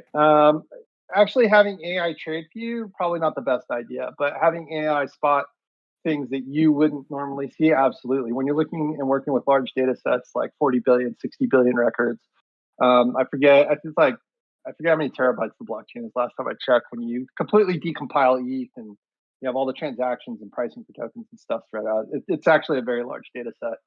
And I just recently posted something on my Twitter about a company that's doing this right now. It's very similar to what we used to do, but yeah, AI. Eventually, all of this will be AI.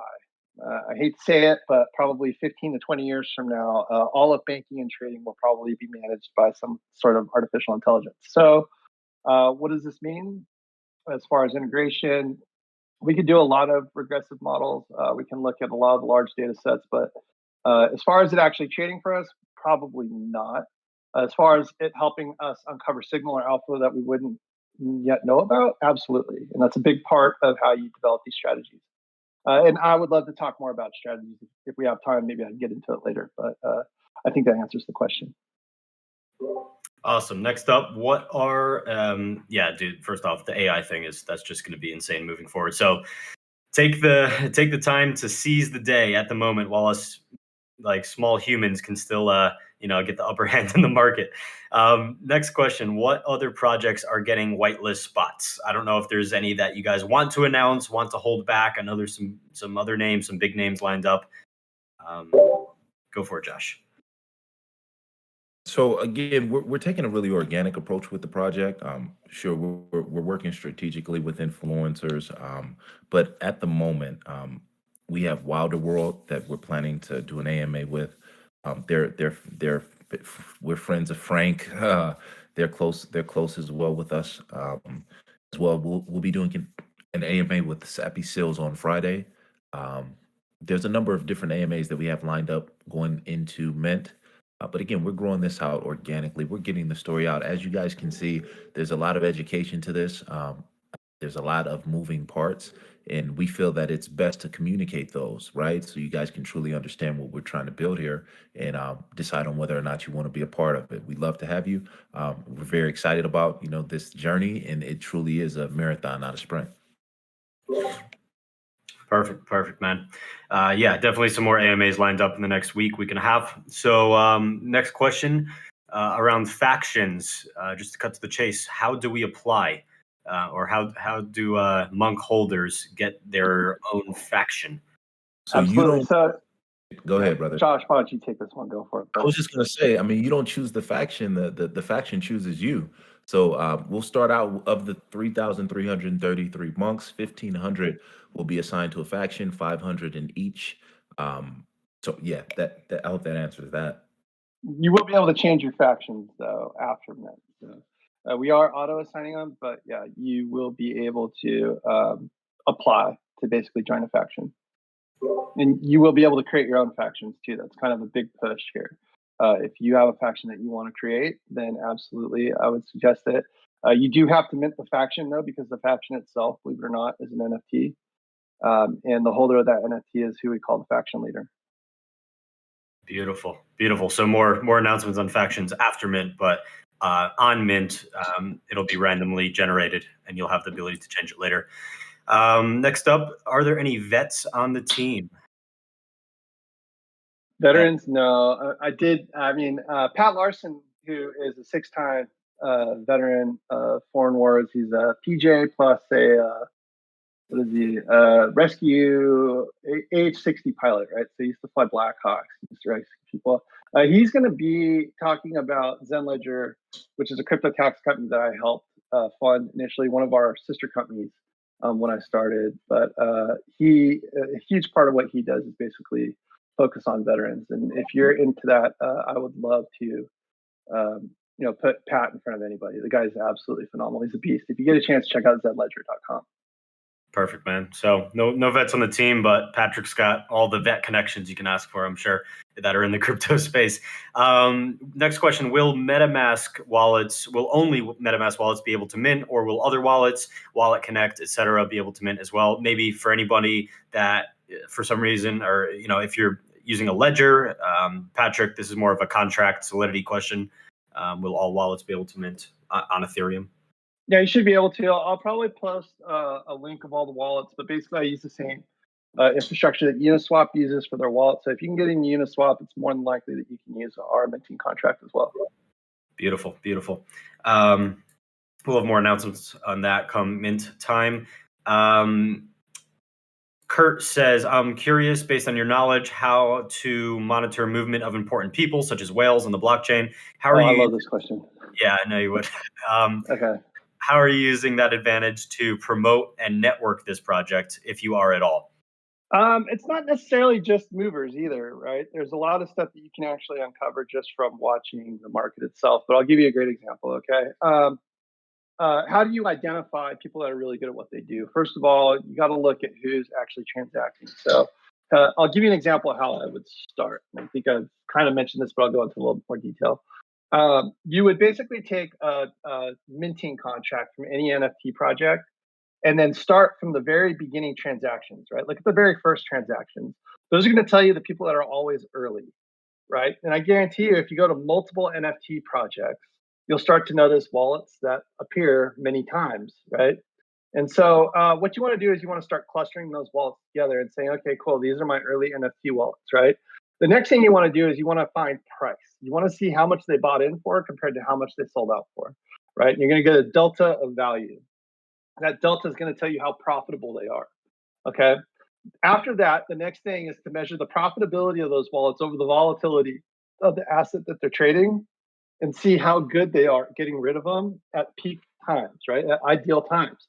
So now what you have are the people that are the earliest, and out of those people, you're going to know who are the most ideally timed getting in and out of positions, right? From there, maybe it's only 5 wallets that you got, right? But those 5 wallets will be the most profitable. And this is what we call survivorship bias, right? It is a bias because you don't know if those people are going to continue to be successful. Well, and also they change their wallets all the time, which is something that you have to be aware of. But yeah, absolutely. This type of information, I think one of the things that we do in communities, especially like this one, is we look for positive reaffirmation from others about the things that we're doing. So buying a $5,000 NFT may seem scary to the normal person, but when you get in a group of 50 other people that are all doing the same thing, you feel a lot better about the decisions you make, right? So anyways, that is the mentality, and that's what you get from being able to understand how these wallets work. You'll basically feel the same way. It's like, okay, I don't feel so bad about this because I see these top performers are doing the same thing, right? So that's kind of the mentality behind it. Beautiful. The last question I have here is, this one would definitely be aimed at Jang Hofuku. It is, where did it go? From Gatsby, I saw. Is there any detailed information we can review going over beta success? So Jang, your beta group of about 100 people over the past 6 months that you've been helping, that you're kind of transitioning that group now into the larger group of Monkz as far as alpha goes. Is there any detailed information you can review over beta success?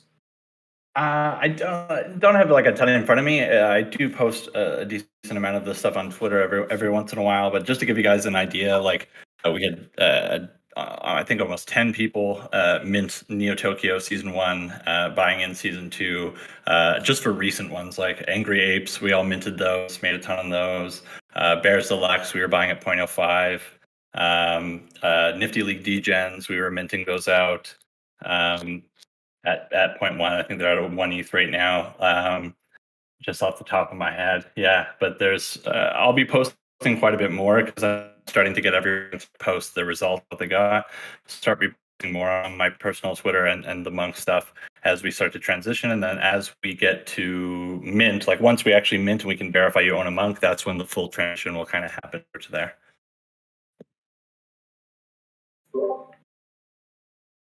Oh, Patrick, again, posting the links. Getting smacked. If you remove the https.www, it should work. You can post that one up. Gotcha. All right, Jane. Yeah, thanks for running through the recent results of the beta group. As far as like NFT, like you guys, all those NFT projects Jane just mentioned, like you guys all see the floors of those now. And I was observing / minting at the same time as those guys in the beta group. So yeah, I think that might close things down. First off, definitely appreciate all you guys We had over 100 at one point, now 74 listening in live. So appreciate all of you. Hope you all got into the Monkz Discord already, connected your wallet with Collabland to verify your SupDuck or Megatoad NFT in your wallet. And you've been able to head down to that exclusive SupDuck or Megatoad channel that opens up. And if you haven't yet done that, make sure you do that. And click on the bot to input your name, and then we'll go through and give you the whitelisted role, the enlightened monk role within the Discord. I saw some of you guys posting screenshots above earlier. Johnny Cash says, I missed an AMA, FML. I don't know, man. NGMI. No worries, everyone. We've got this recorded. So what we'll do is we'll post the recording on our YouTube channel. We'll also put it in the recordings channel and perhaps announcements over in the Crypto Monks Discord, so you can listen back. I know we covered a lot, and we will be doing more of these project overview calls, meet the team calls, AMAs, literally AMA until we die or there's no more questions over the coming week and a half. Oh, Josh, look at that! Look at that! I love that one. Love that one. The custom 1 of 1, dude.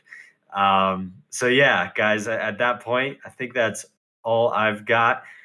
Yeah, question: when to purchase 1,000 ducks for your treasury? Yeah, I don't know if we want to go into the details. Let's get 1 million ducks in there, and they can all vote on it, man. I'll buy 1,000 of them for sure. Yeah, exactly, man. So yeah, I'll hand this back to you guys. Yeah, ducks will definitely be ducks, and it will be definitely something that's on our longer term picks as well. So that's definitely going to be something that every monk's going to hear about. Yeah. Just real quick, if you guys don't mind me chiming in, if you guys, for those of you that are still here, did submit your stuff and got the Enlightened Monks rollover in our server, please don't forget to go to submit wallet form under the whitelist area and get your info submitted there, just so we can get your wallet onto the whitelist.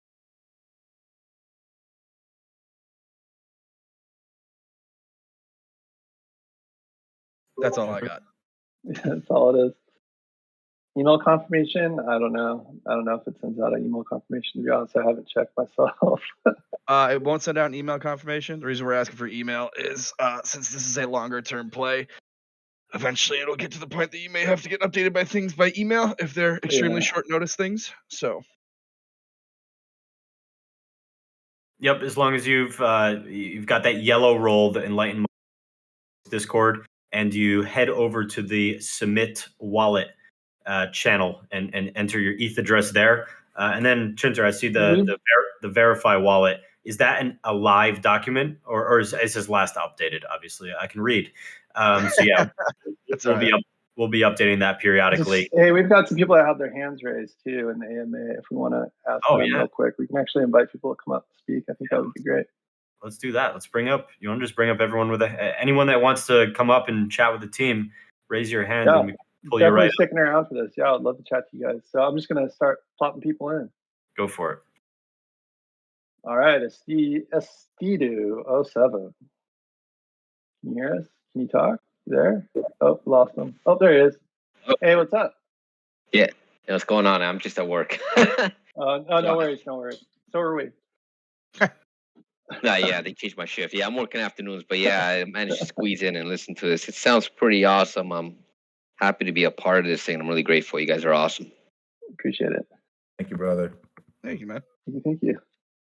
Did you have a question or? Honestly, I think by fluke I just popped in, but yeah. Yeah, no worries. Yeah, I just got brain fart, so. Oh, okay. Hey, don't worry. We'll keep you around. If you have a question, just raise your hand again. We'll put you up here. Oh, awesome. No problem. Thanks, guys. All right. Yep.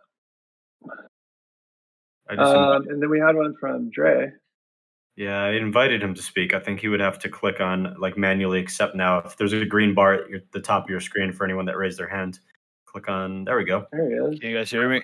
Yes, sir. Yeah, I think I've actually talked to you in another group, right?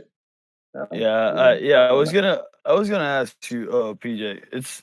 I don't know if it relates a lot to the project, but I'm doing also some research on on-chain analysis, and this is more of kind of personal. But how do you tend to manage this vast amount of data that you want to parse through some point in time, but it takes so Shit much sucks, data and right? so much time. Yeah, and it's like such a hassle. Like, how do you manage Okay. it so like it can be easy? So I started really simple, and I knew what I was looking for. All right, and if you're talking about a lot of data in the sense of um, big data is like petabytes of data, right? We don't have that here. In fact, when you decompress the entire chain, you actually go through and plot everything out, including all the calls. It's only about, I want to say, 15 or 16 terabytes of data, which is actually still fairly small. Yeah, so I only But have 1 terabyte right now. So sorry for yeah, interrupting. that's a lot. That's Yeah. definitely a lot. So what I would say is we use Presto. I don't know if you're familiar with it, but it's Parquet files that we lay out in S3, and then we have Presto, which is a multi-threaded. It's also a multi-machine processing for large data sets. I can run through about 400 billion rows in about 2 minutes. It was technology that was Yeah. developed for Facebook, right? It's actually free to use. You just have to set it up on AWS server. What I would suggest for you, though, is, I don't know what type of heuristic you're running with or what kind of things you're looking for, but the easiest way to start is to go on Etherscan, go to a contract that you like, a project that you like, and just download all of the transactions for that contract. Go over to a graph database or any kind of the graph tools that are available. There's free ones online. You got to do a little bit of massaging of the data. Like typically you have to delete the first row because that's the contract creation call. There's no to or from address, right? Yeah. What I would start doing is just mapping out on a Sankey chart or mapping out on some kind of nodal graph, vertices and edges of every transaction in every wallet, and just start increasing the size of the wallets based on the number of tokens that flow through them. What you're going to see is you're going to find exchanges, obviously, because a lot of this ends up on exchanges, but you'll start to find wallets that have a high transaction pattern, high transaction count, high token count, right? And that's going to tell you who the market makers are for that token. You do that to a couple different tokens. Say if you really want to scale it out, do it to 100 different projects. You're still dealing with a couple million rows of data. It's not that much per se, but you can develop a heuristic like that very easily. Now, if you're trying to do something like MEV or something like that, that takes a lot of data. You have to literally have the entire chain in order to do that type of analysis. And what do you usually go for as an indicator when you're gonna make a claim that some address is an exchange? Actually, the best thing you can do is let me post a picture real quick of what exchanges look like. I'll show you when you plot it out on a three-dimensional graph. If you watch the video that I posted in the channel just a minute ago too, it kind of shows you the layout of the terrain. I'm using a lot of JavaScript for that, but for the most part, you can download every exchange wallet that's known from Etherscan. And just do that. If you need help with that, you just go to Etherscan tools, and they have a word map that kind of shows you all the different key terms. Just click on an exchange and it'll give you every single exchange address that's known. It's easy. There's thousands of them, so I just use that as my basis for it. So you're basically just going off of Etherscan, but you're not confident for sure. Like there are millions of other like addresses that could be out there, right? For exchanges. Yeah, absolutely. So what you'll start to notice though is a pattern, right? And I'm not saying that Etherscan is where I get my data from. That's just an easy place to start, right? For example, Binance has a bunch of cold wallets that they only interact with every once in a while, right? If you looked at where all the BNB ERC20 tokens were, it's kind of funny because Binance always claimed that they were burning tokens. They weren't. They were just putting them in another wallet that they controlled, and they were calling it burn. So, anyways, yeah, it really depends. But when you develop a heuristic in a model where you're trying to identify exchanges, it's literally just inbound, outbound transaction volume based on the treasury wallets. And what you'll notice is that almost every single exchange has the same type of treasury structure where if you're moving money into the exchange actually gives you a wallet address to deposit your funds in. That's called a custodial wallet. Yeah. Right. And then from there, they'll take your funds and they'll deposit into the treasury wallet. That custodial wallet, though, is basically your unique identifier for when you deposit funds into the exchange.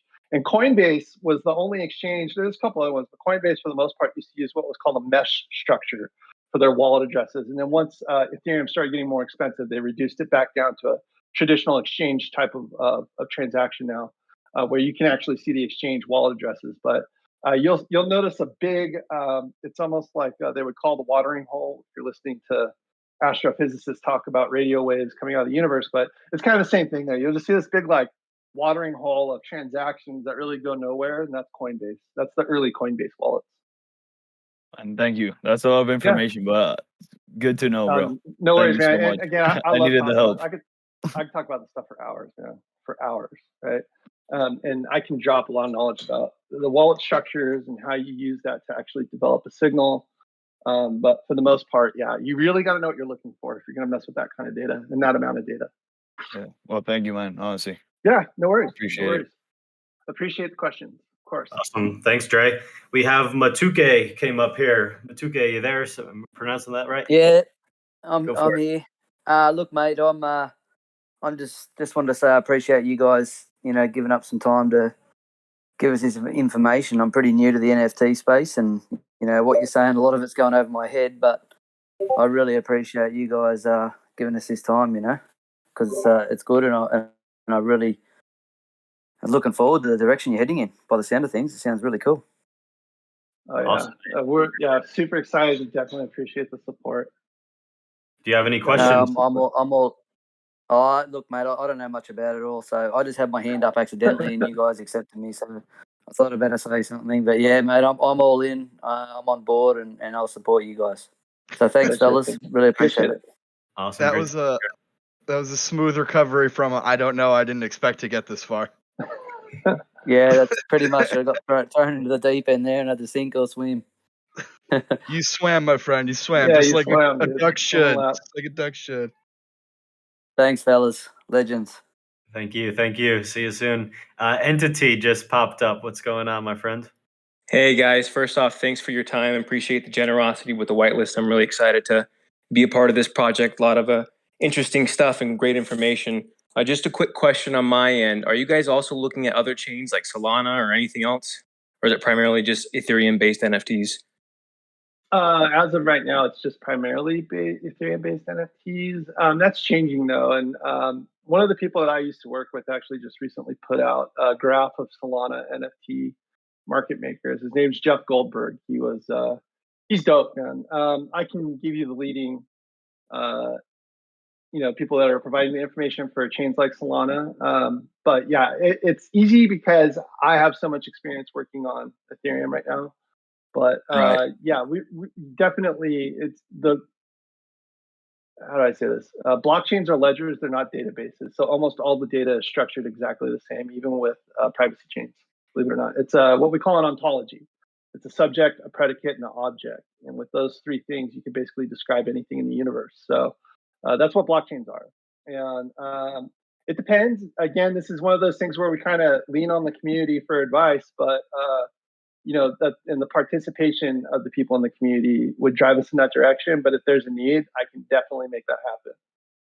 I just also happen to work with some of the best Rust developers in the world too. So chains like Solana and Rust-based chains are actually pretty easy for us to work on. Well, this is cool. Well, I appreciate your guys' time again, and yeah, I look forward to being a part and learning. So, Thank you. Yeah, I appreciate it. And Dre, I don't know if you saw, I just dropped a link to another video that kind of explains wallet balances on exchanges. If you check it out, it's actually a really dope video. It shows you how to find market makers using exchange deposits. It's really simple to follow too. So if you get a chance, take a look at it. Any other questions? Oh, looks like we got a couple more here from Dre and Suicide King, or Suicide Kurt. So yeah, let's get Dre up in here again. And Kurt, I'm gonna add you too. Let's see, Kurt, there you are. How's it going? Hey, how you doing? Good, good. Well, I'm gonna make this as quick as possible. I'm actually in the gym right now. I've just been listening the whole time. Sure, go for it.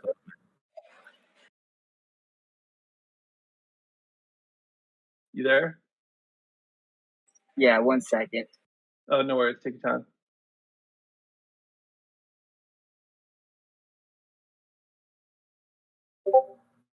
And then Dre, you're here too. Let's see. Hey, Kurt, we're gonna cut to Dre real quick while you're working on. Yeah, working on those. My bad. Working on those legs. Leg day at the gym. Dre, what's going on? Hey, sorry. Where do I get to the chat for the AMA so I can see the video? Oh, sorry, it's on Sup. It's on the Sup channel. I'll Oh, post it okay, one more okay, time cool. there for you Oh, real thank you, quick. man. Sorry about Yeah. that. Yeah. Okay, your Thank you, man. question's a little Appreciate bit it. separate from the project. Yeah, no problem. I recently just started learning about exchanges, and I was wondering if are y'all bullish on some of the recent exchange Sunday Swap, and was just released on the Cardano blockchain. Man, I've been getting so many questions about Cardano actually, and Hoskins, and the guy that started it. But Cardano is it's actually a great product, believe it or not. It was the founder of Cardano that people had issues with. He was kind of a jerk, right? But Cardano has put out, if you're an engineer and a developer, you should really look at Cardano and what they've been doing. They've been really trying to open up the community. I don't know if it's the next big thing because it's actually been around forever, right? Cardano's been around for a while. It's been around longer than Solana or any of those other chains. So I'm not sure if it is or not, but what I would look at is actually, I don't know how many Cardano derivatives or ADA derivatives there are on Ethereum, but I would be looking at, who are the market makers between Ethereum and Cardano. And then the exchanges that you're talking about, really the thing that you would want to look at is, what's it called? It's the amount of volume or value being locked up. So if people are parking their Ethereum to go get ADA and you can prove it, that's probably the metric that I would be looking at. I don't know if there's really a better way to do it. And if you're looking at Cardano analytics, Cardano actually has a really good block explorer. Plus, they built some really good analytics on top of that chain. I haven't done too much with Cardano exchanges though, just because the volume really hasn't been there for a lot of the funds that we deal with or that I've dealt with in the past. It's mostly been Ethereum, and honestly, one of the biggest indicators in the DeFi space that I like to follow. I was posting this last night. If you guys follow DeFi Pulse, you can look at the amount of liquidity that's being added to the market every single day just by looking at how much DAI has been minted, right? And that'll tell you right there how bullish the holders are on Ethereum, believe it or not. Because when you go to park your ETH in a CDP or a maker collateralized debt position, you're parking it there for a long time. So anyways, that's probably what I would be watching. If you see DAI going down, the price of Cardano going up, then you know that there's about to be a flipping happening between ETH and Cardano. That's how I would put that together.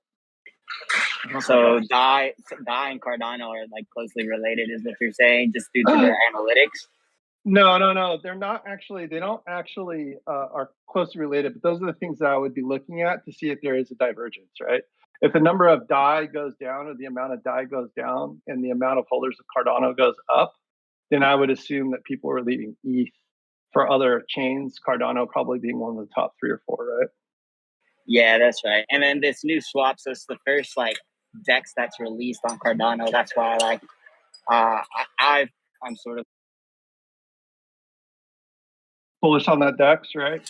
Yeah, that's right. I'll have to look into it. I mean, how much value is locked in that DEX? Comparing it a lot to Uniswap as well, which is very successful at the moment. Yeah, I think one of the things that makes Ethereum powerful, and I'm not saying this against Cardano, but Ethereum has made more millionaires than just about any other blockchain. I think even Bitcoin at this point, which is interesting. That's why you see so much happen around the Ethereum landscape, right? So that's just an interesting little tidbit, but yeah. All right, man. Well, I appreciate your time. Yeah, absolutely. Absolutely. And then Dre, sorry, I think we are coming back to you. No, man, I'm done. I'm good. I just you're forgot done? to leave. Okay. Sorry about that. No worries, guys. No worries at all. I just invited Wind Monkey up to speak. Wind Monkey, if you're out there. The power is yours. Click on the green button at the top of your screen. It should let you up. If you didn't see it, it pops up. It's kind of an annoying little bar. There you are. You there? Looks like it's still trying to connect. Unmuted. There you go. No audio is coming through on our end. Is it posting in Sup maybe? Yeah, Wind Monkey, maybe check out your mic settings or text us down below. If you re-enter, we'll accept that.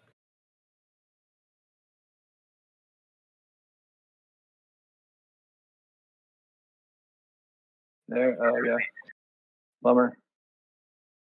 Well, bummer. Any other questions? Looks like we got some stuff firing off in the chat. That's what I love about the SupDucks community. People are on fire.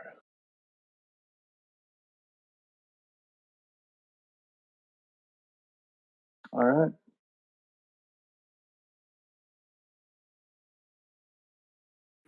We got, here's Gatsby coming up.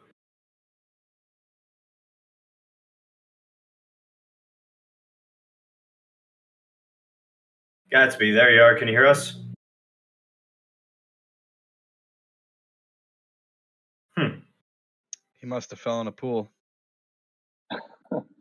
This is just our luck, huh? Discord's just not having The great easy Gatsby. time figuring this stuff out. Damn, that sucks. Nobody on the Great Gatsby reference? Nobody? Maybe that's a sign. I got it, Chenter. Oh, I appreciate it. Let's see. Well, guys, if you can't talk, I see Gatsby's writing something in the chat right now. So we could definitely acknowledge you in the chat as well. It's not a problem. I think For sure. Discord's having one of its little fits. Well, that's it. We'll have a few more project overview, meet the team, AMA calls in the coming week. So now that you're all in the Monkz Discord, just keep your eyes. You might want to right click on that announcement channel and turn notifications on. And yeah, we'll update that channel alongside with our Twitter. And yeah, we'll keep you guys updated. So if you enjoyed this and you want to come back and jump on, do a little voice chat with Patrick, get your mind blown on all the things, feel free to join us for any of our future calls up until mint. And then after mint, for all Monkz holders, I envision this will be a pretty regular occurrence on voice chats within our Discord. Appreciate it. I see. So what was your success rate in the beta and what was the expectation in alpha? Is the goal percentage that you aim for? To be honest, that's kind of a loaded question, right? But it's always accumulation of dollars or accumulation of ETH. Which one do you want, right? So you have to think about it in those ways. And when you are stacking coins, do you always compare your ETH to dollars? Because that's going to be tough if you're trying to stack ETH, right? Because ETH is volatile.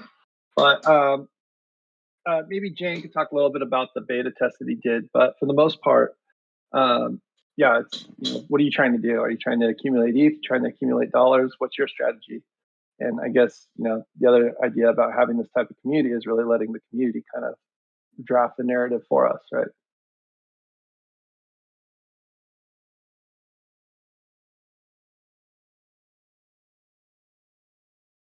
Sorry, Jane, did you want to talk any bit about the beta or? No, it's all right. Yo. Sorry, I just had kids going crazy in the background. Going into the beta? Yeah, the question was about our beta and testing, what we were working on. So let me give you an example, right?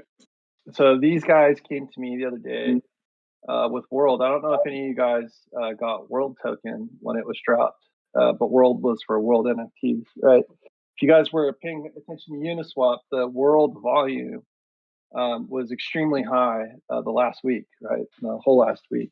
I think it was somewhere around like 8 or 9 million a couple days, but mostly around like anywhere between 2 to like 6 million. And because World was an airdrop, these guys got a shit ton of it. And so what we did was we paired into a World WETH pool and was averaging anywhere between 1,500 to 2,500% APR, which is ridiculous, especially for an airdrop coin, right? We did that for 6 days in a row. It was a $60,000 position, like we said in the beginning, but we walked out with about $13,000 in fees that we generated because of the concentrated liquidity position that we were in. We were probably the number one market maker for 4 or 5 days straight for World. So again, that's just an example about what we've done. I can go in. In fact, if you are friends with me on Facebook, you can actually see just about every big trade that I've done because I post all this stuff all the time. Again, that's how Josh and I met originally. So more than happy to share the history of this stuff, but at the same time, the space changes all the time. So that's kind of what you have to be prepared for. Beautiful. Well, we're getting some signals to at least start to close things down. Again, appreciate everyone for listening in. There's some exciting stuff. Being on calls with Patrick on a regular basis is it's mind blowing at times, but it's great to hear how he thinks and the big vision for the future of Monkz, as well as Jang, Josh, Chinter, and the rest of the team here at Crypto Monkz.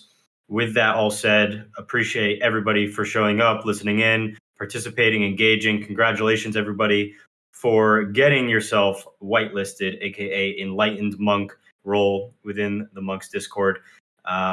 If you missed that, you might still have time. Head over to our Twitter account and click on, just for sake of not having to deal with links here again, head over to our Twitter account, Crypto Monkz, and click the link in bio, which is the direct link to our Discord.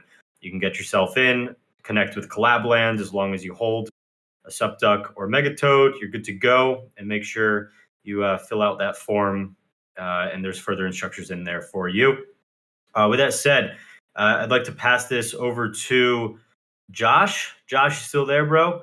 For the official closing call. I'm here. Man, Ducks, it's truly been a pleasure to vibe with you guys tonight, for you to meet the brains behind the operation.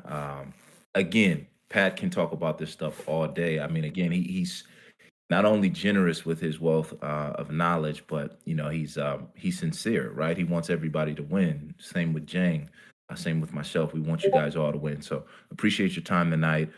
We got some big updates coming. We got some big AMAs scheduled up. This was our second AMA outside of working within our community. We had a great time, learned a lot. It was truly a vibe. So make sure you tell Frankie I said sup, and we appreciate your time tonight. Thanks, guys. Thank you, guys. Thank you, guys. Peace. Thank you very much, fam. Appreciate it, and look forward to talking to you guys in the future. This is great. I love it.